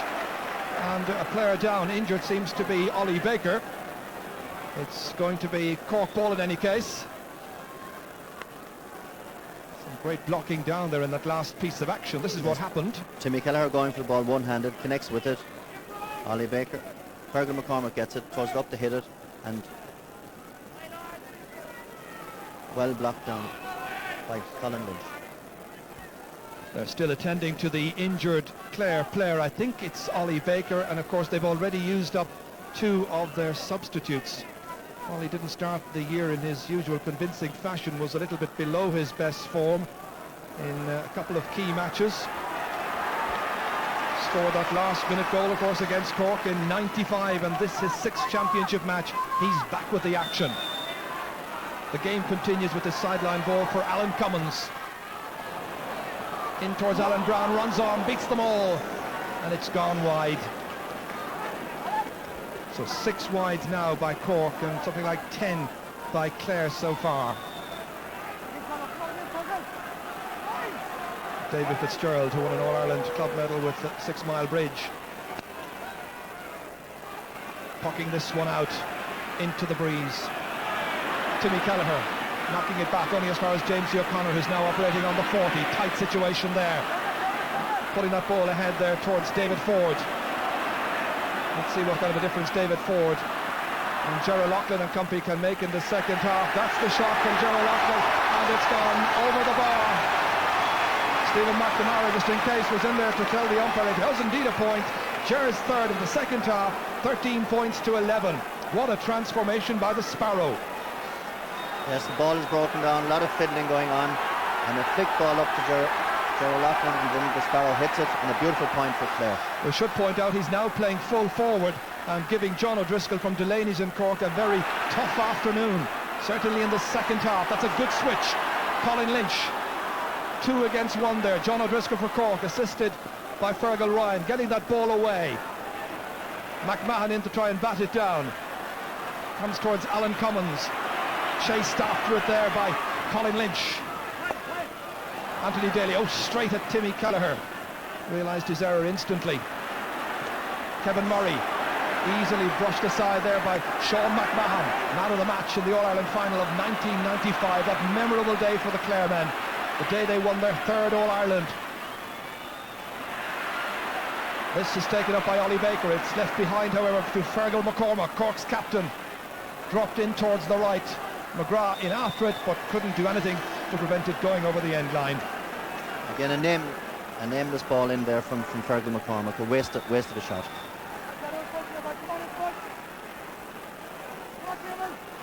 So David Fitzgerald just having a look to see where he should puck this ball out. Going towards left half forward. And that's where Timmy Kelleher gets there ahead of PJ O'Connell. Ger Manley, little block on it. Here comes Alan Cummins, the hand pass back, giving Brian Corkin a bit of work to do, going this way, and then try to take it away from James O'Connor. Corcoran out to his clubmate, Timmy Kelleher. The Aaron Zone duo operating on the half-back line for Cork. Kelleher rushing forward, kicking it inside. O'Halloran having a chance to adjust his footing, and that ball has gone wide. And after all the pretty approach work by Timmy Kelleher, it produced absolutely nothing in the end. No, Ger, a lot of mishandling, misreading the situation there on the half-back line, and a bad, stupid kick from Timmy Kelleher to go wide. Clare by 2 points. Ollie Baker getting there ahead of Fergal McCormack, and the referee says there was some tugging and holding, and it's going to be a free to Clare and a chance to put some further pressure on the Cork backs. Referee Pat O'Connor waiting for Sean McMahon to come up to hit this one just outside the 65-metre line, and an indication there by the little flag of the strength of the breeze in this second half. Well within his range as he goes for it, and he's put it over the bar. That could well inspire this Clare team, who clearly have come out in the correct resolve in the second half, no doubt stung by some criticism by the team management. They've been reminded of their duties, of their talents, of their experience. Cork now trying to come back with a response of their own, having been level at 11 points apiece after Alan Cummins pointed in the second half. This is Barry Egan, and that's gone over the bar for Cork. Barry Egan's second point. They stay in touch, only 2 between them, and just early stages of this second half, just about 12 and a half minutes gone. Interesting, Ger Manley's gone into centre forward now, and Kevin Murray's gone into right top forward on the Cork team. And Clare playing just 2 inside forwards here. And that's an interesting tactic. The Sparrow is there, and so too Stephen McNamara. Meanwhile, Brian Corcoran on his left-hand side, driving it back in towards Alan Brown again. Brian Lowen after him. Here comes Dean, follow with the first shot. Blocked down the second time by Michael O'Halloran. Perhaps the first time was the best opportunity he had to blaze it in on goal. Another great block by O'Halloran. Comes back to Shawnee McGrath, going away to the left. And that's gone wide. And the cheers are Clare cheers right now. It's very interesting that Clare are playing better against the breeze because they're now coming forward to the ball, whereas before the ball was dropping beyond them and they were contesting high balls. They're certainly using their experience. What about this for a block by Michael O'Halloran, who was unsure of himself earlier on in the game. Here's Jamesy O'Connor racing away there from Alan Cummins. Brian Corcoran trying to come in and block it down, doesn't succeed. Fergie Toohey trying to race in after. Gerald Loughlin's there too, and it's taken down however by Timmy Kelleher. The clearance to midfield, bounces away from Liam Doyle. Here comes Colin Lynch. Quick look over his shoulder, see where the opposition is. Outside towards Jamesy. They've got a man loose inside. Jamesy still with the chance, with the shot, and Jamesy with the point. 4 points for Jamesy O'Connor. His first from play, 3 from frees, and it's 15 points to 12. And now the greater experience and class of Clare is beginning to tell. That's a tremendous ball out to Jamesy. Jamesy gets it, avoids the man, takes on another man, looks up, puts the ball over the bar, and I think Clare's fitness now is coming through at this stage. So we still await the first goal of this match, if indeed there is to be a goal. Timmy Kelleher. Here's Ollie Baker. Blocked down there by Fergal McCormack. The stumbling figure of Ollie Baker clearing it away towards Stephen McNamara's corner. That's Barry Egan. And the other number 12 is Jamesy O'Connor. Nicely up along there towards Stephen McNamara. One of the 15 who made their own piece of history in '95. This is Diarmuid O'Sullivan, one of the debut players, went off a Clare man. So just 3 between them. Johnny MacDonald there from County Tipperary, the linesman on that far side, waiting for Sean O'Halpine. And it may well be that Clare are thinking, or Cork rather, are thinking about a change. Could well be. We'll have to wait and see. Alan Brown trying to break this one down to himself. Flicked away there by Kevin Murray outside here towards Shawnee McGrath. 3 men after him. Still 3 against 1. McGrath has it, and McGrath has pointed a magnificent one. That's a wonderful point by the very talented Shawnee McGrath. Glen Rovers, UCC as well. 4 points in all, and 2 between them again. And Shawnee here failed to get up the first time, twists and turns again, and he has 3 Claremen following him, and he still is able to put all over the bar. Superb point. Yes, one of the stars of this match from a Cork point of view. Alan Cummins booting it forward in the general direction of McGrath, just about kept that ball in play. Here comes Sean McMahon.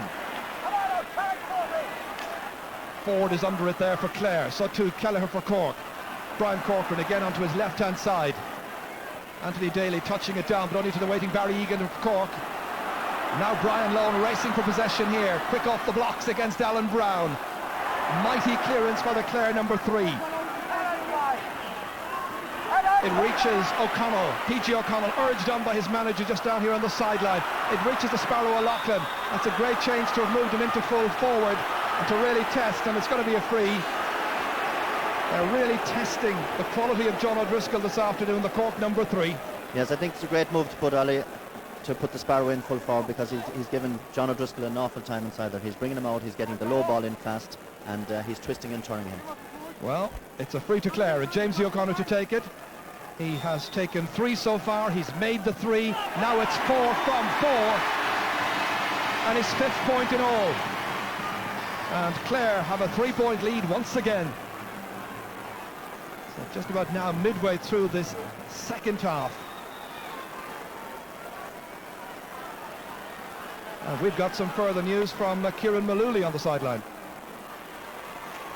Sorry, Ger, just news of a substitute coming soon on the Cork side. Mick Daly has tugged and he's on the line. He's taken off his tracksuit, and I gather he's going to replace Kevin Murray on the half-forward line.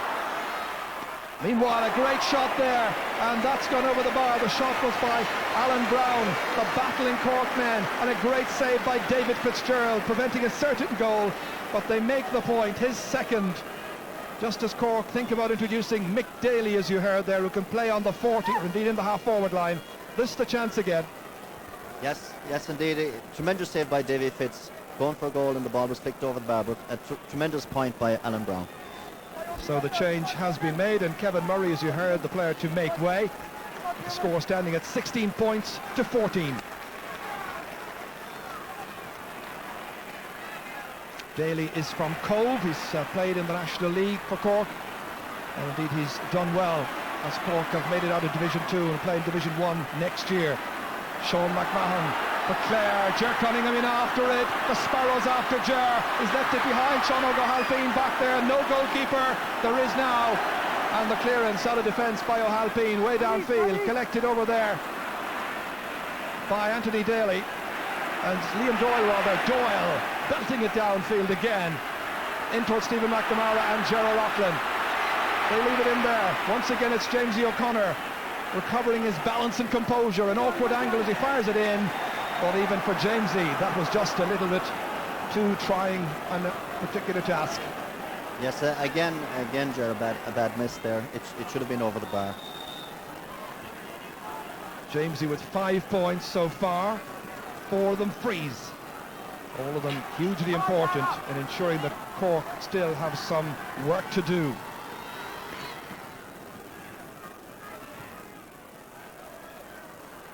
Anthony Daly is back there for Clare. Clearance towards Ollie Baker. Mick Daly's after him.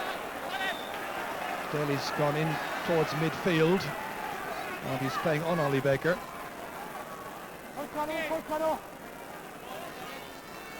So sideline ball for the Clare men. Just about 20 minutes now gone in the second half. Game going more or less according to plan for the more experienced Clare team, doing well against the breeze, but still very little in it. Great catch, and then the foul, which is by David Ford. That's Fergal Ryan there, and Fergal was married recently, in fact jetted in from Mexico to play in a trial match last week. Brian Corcoran is the taker. Dropped in splendidly towards Alan Brown, and going across Sean McMahon to make the clearance away out, which is picked up here by his captain Daly against 2 Corkmen, one of them Shorty McGrath, fed inside there towards Fergal McCormack.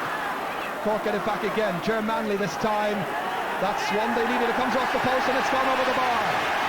Ger Manley gets his 4th point, and now there's only the minimum in this tie. This Guinness Munster Championship semi-final. Place in the final at stake. Fergal McCormack was blocked down. Next thing, came across the Shawnee McCarthy or Ger Manley, and Ger Manley takes the shot and over the bar, off the upright, but a good score for Cork. For a moment it looks like it was going wide, but it touched off the post, and they all count. Mick Daly.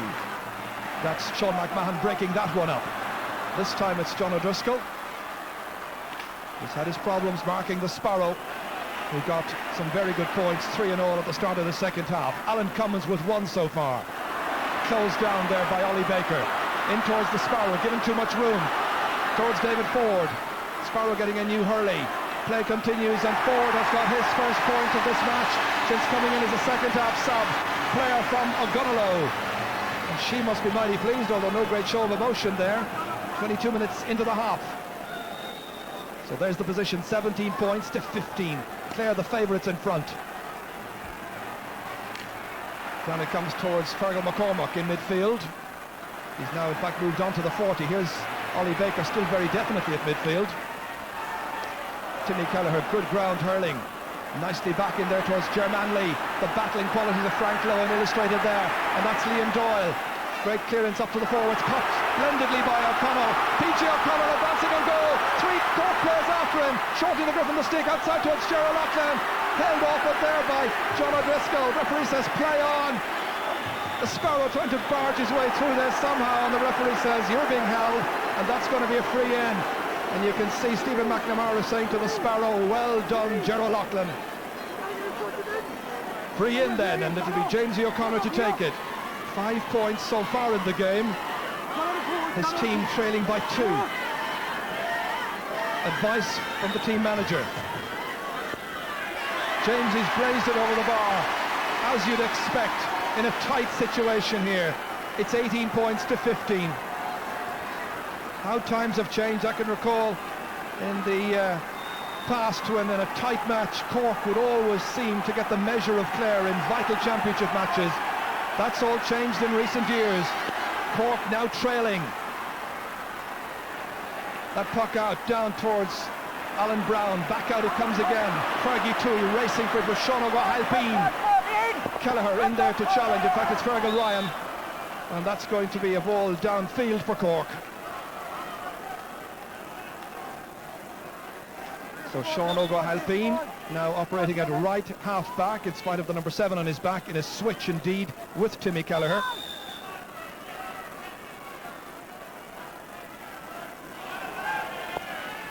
Nice style, good skill. Knocked out by Frank Lowen, only as far as Egan in towards Joe Dean, prodded out by Michael O'Halloran's had a good second half. Here's Anthony Daly, who always plays well in the Clare colours. This is Alan Brown. O'Halloran trying to bottle him up in there. They get it out somehow. And you can see Loughnane, the team manager, urging his charges on. That ball in by Sean O'Halpine. Alan Brown trying to make it his, but instead it is Brian Lowen. Backs to the wall it may be, but that's a wonderful clearance again to inspire his team, and the referee saw a foul on Lowen as that ball was being freed, and indeed it's going to be a free for where the ball has landed. Wonderful, wonderful full back play by Brian Lowen of Wolfe Tones. Yes, it's very interesting. Sean McMahon has come into the game and is beginning to dominate the game, and so also is Lohan at full-back, and a tremendous clearance there. I thought it would be a score for Cork, but unfortunately for Cork, they didn't score. Just about 10 minutes remaining. Slightly over that. McMahon will take the free from Clare, for Clare from where that ball landed. Going to the left this time. Forward trying to make it. Instead it's Gerald Loughlin who gets there instead of or ahead of John O'Driscoll into that danger area. Stopped on the line by Cunningham. Out it comes on his first Fergie Toohey, and it's gone to the left and it's gone wide. And Clare are wondering just why that ball stayed out. It's going to be, is it a 65? Yes it is, I think. Yes it is. Loughlin is playing extremely well. He hits the ball in. He's coming in around the square. Now it's actually saved by Ger by his leg. It breaks out then, and Fergie Toohey takes a little bit too much time, and it hits off a Cork player's head and goes out for a 65. I think the save there was from David Ford. So here's Sean McMahon. Looks a useful one. It's a very good one indeed. The expert long-range free taker has got his 3rd point of the day, and it's 19 points to 15, and Cork are about to make another change, Kieran. Yes, indeed, Ger. Darren Ronan has just come onto the field, and he will replace Alan Cummins at midfield on the Cork side. So Darren Ronan is on, and he's gone straight away into midfield, I think. So Cummins is gone. Score of 1 point, the equaliser at 11-11. Well, that was some time ago. So Ger Cunningham with another save, a resourceful save that time with his boot. Down it goes to Alan Brown, trying to feed it inside there towards Germanley. And again it's Brian Lowen, who is absolutely wonderful this afternoon. Beat all of the Clare backs, have played supremely well. Here comes Jamesy O'Connor. Well, they said it would be a test between Cork's light forwards and the best defensive unit in the game at present. That's how it's turned out to be, although Cork have tested them from time to time. Timmy Kelleher towards Shawnee McGrath, runs on instead. It's Anthony Daly. Sean O'Halpine appreciating the player coming against him from Clare, and that player, David Ford. Went off the Clare man, so a line ball to Cork. 4 points the margin. Oh, there's Tony Considine there, urging on his men, one of the 3 Clare selectors. This was a huge game for Clare because you sensed that they lost it, this team might well break up as a unit. But they're still very firmly in the driving seat here. That's O'Driscoll. Ford is in after him. And the stalemate situation is ended in the end with Ford trying to advance on goal. Sullivan there to block it. And then Ger Cunningham, very experienced netminder. That's Fergal McCormack. Daly takes it back. Oh, he missed it completely. Manley alongside him. Here's Frank Lowe, and challenge Lowe, hand passed. Anthony Daly. Economical style of play by Clare, but so effective. Brian Corcoran. Another booming one downfield, but difficult for the Cork backs to take because that suits defenders like O'Halloran when it really is a 50-50 situation. And they're playing so well, they're winning most of those. That's PG O'Connell. Ford, lovely pick-up, 45 metres out. Ger Cunningham again, challenged by Ger O'Loughlin. O'Loughlin's injured and it's going to be a free out. Could so easily have ended up in the Cork goal there, but Ger has kept a good goal in this match so far. That's the Cork Ger. Yes, a high ball comes into the square, and Ger has read these situations extremely well. He comes off his line, he catches the ball exceptionally well, holds it, and Ger O'Loughlin gets injured somewhere along the line there. But tremendous saves by Ger Cunningham today. It's hard to see from that angle there, the contact, but clearly he's injured the arm. And just a little altercation breaking out there involving Stephen McNamara and one of the Cork players. It was very much while we were watching the Sparrow receive the attention. A little bit of gamesmanship there by McNamara. And I think Ger Loughlin has indicated that it may be necessary to replace the Sparrow. So Ger O'Loughlin, who had a terrific second half, scoring 3 points in a wonderful move into full forward, which was so productive. At the moment, it's Clare down to 14 players, and we may have a change very any second now. In it goes towards Ronan. Brian Lohan alongside him. Held up, free in. And the Clare player who's about to come in here is the number 23, that's Andrew Whelan. But they're still waiting just to see whether or not the Sparrow can come back. Indeed, he's back into the action. Cork have themselves a free. They trail by 4 points. 5 minutes left. Still plenty of time, Ger. That's 5 minutes left, but only 4 points in the scoreboard. Ger Manley rolling it up onto his stick confidently, and he puts it over the bar. Manley's 5th point of the afternoon, and 3 points between them. So just a goal in it. There were those who might have expected Clare to bury an inexperienced Cork team out of sight this afternoon. That has not happened. Johnny Calden there watching with concern.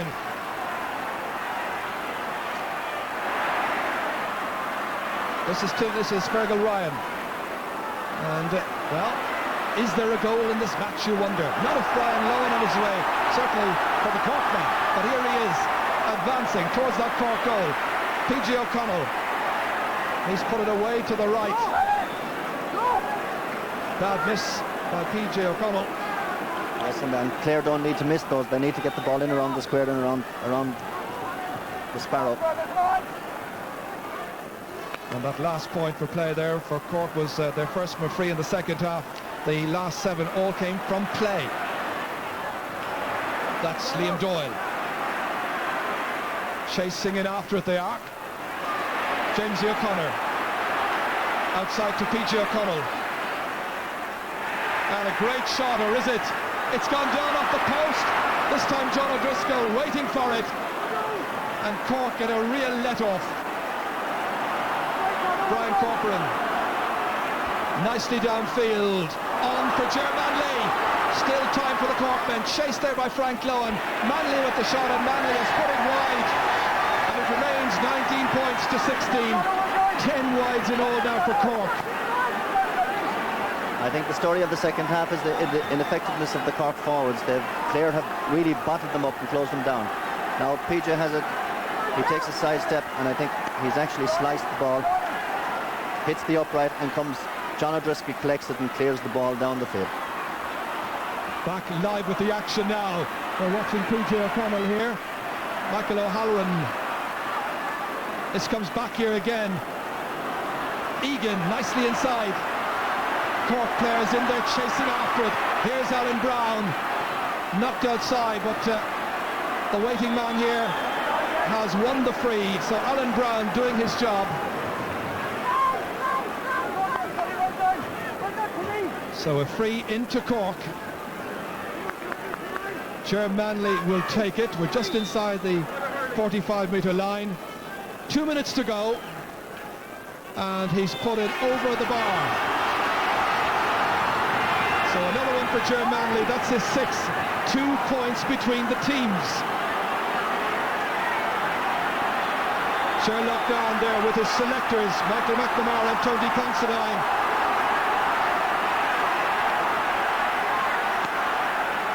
Will it be Clare then? They've looked the winners for some time past. But Cork giving a very battling performance this afternoon. PJ O'Connell, inside it goes. Gerald O'Loughlin, the Sparrow, injured. The ball is left there. Here come Clare. Great shot! And that's it, surely! Stephen McNamara, his first goal of the game. The only goal of the game. And he beats Ger Cunningham with a rasping shot. And now surely it's Clare for this year's Munster final. Ger O'Loughlin was injured in the action. It came back to Stephen McNamara, and a wonderful goal for Clare.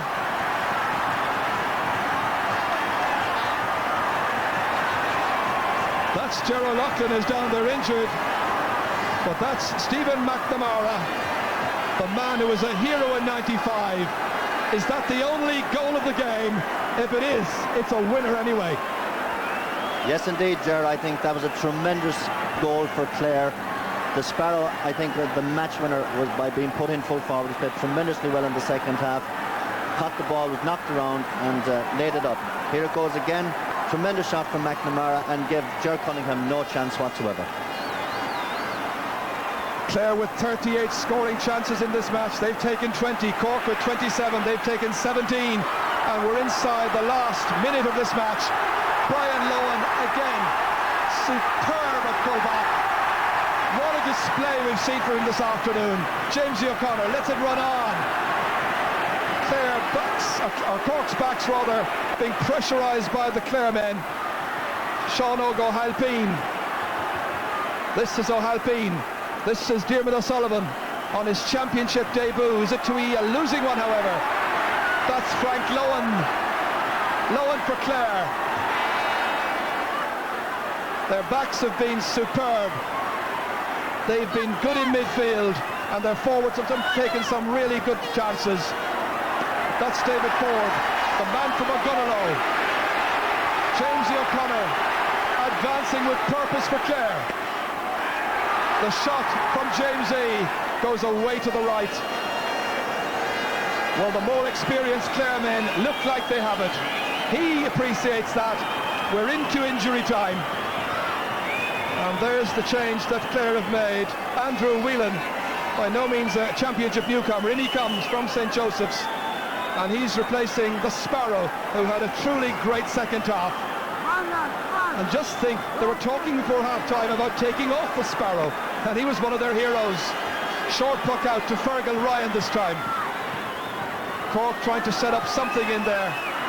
Mick Daly, second half sub, partly blocked that time by Ollie Baker. Frank Lohan. Sideline ball for Cork, but time almost up surely. It'll be Barry Egan who'll hit this one. I'm sure they'll try and go for a goal, but trailing by a goal of 2 points. McCormack. That's still Cork and Shonny McGrath, their top forward today. and he's put it over the bar on his debut. Another one there for Shawnee McGrath, who will probably finish this match with 5 points, all of it from play.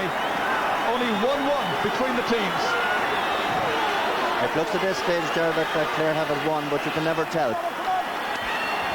We're well into injury time. Pat O'Connor, the referee, says there's still a few seconds. Here's Brian Corcoran, who's led the Cork team by example from centre half back. The block down there was by Peachy O'Connell. Brilliant play by O'Connell. Inside towards Whelan, the new full forward. Ger Cunningham, beaten once this afternoon, but he'll be remembered for some fine saves in this match. Liam Doyle waiting for it. This is Sean O'Halpine. Still going downfield. In towards Alan Brown. Down it comes to McGrath. Can he cap his performance with a goal? Great stop by Davy Fitzgerald. That was a great save, and it's gone for a 65. Well, McGrath very nearly got a goal on his debut championship match. Yes, a tremendous save by Davy Fitz. It comes in. Brown is there creating havoc. It's shot by Shawnee McGrath. A great save by Davy Fitz and flicked out for a 65. Which will be taken by Brian Corcoran. That was a great save. Brian Corcoran lobs it into the forwards. In they go after it. And it's all over. And Clare have reached the Munster final. Celebration time for the fans invading this pitch here in Limerick. But what a performance Brian Lohan served up this afternoon. He defied the best that Cork could throw at him. And there were heroes like Liam Doyle as well. Frank Lohan and Anthony Daly and McMahon coming more into it in the second half. But full credit to Cork as well for making it a good contest and making up for so much of the disappointment of last year's hammering by Limerick. And Kieran Mullooly is down by the sideline.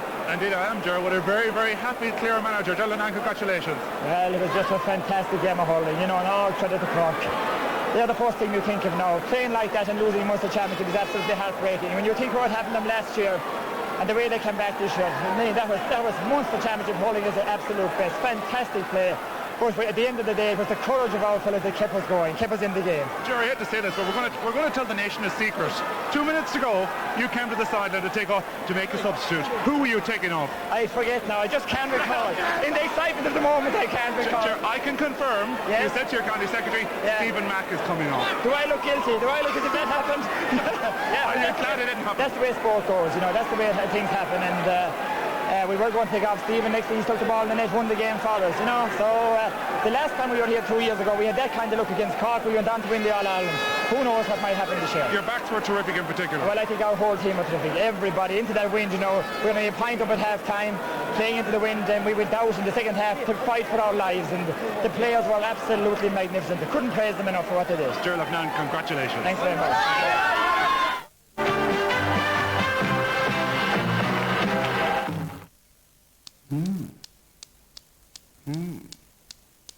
To get tickets for this match, we're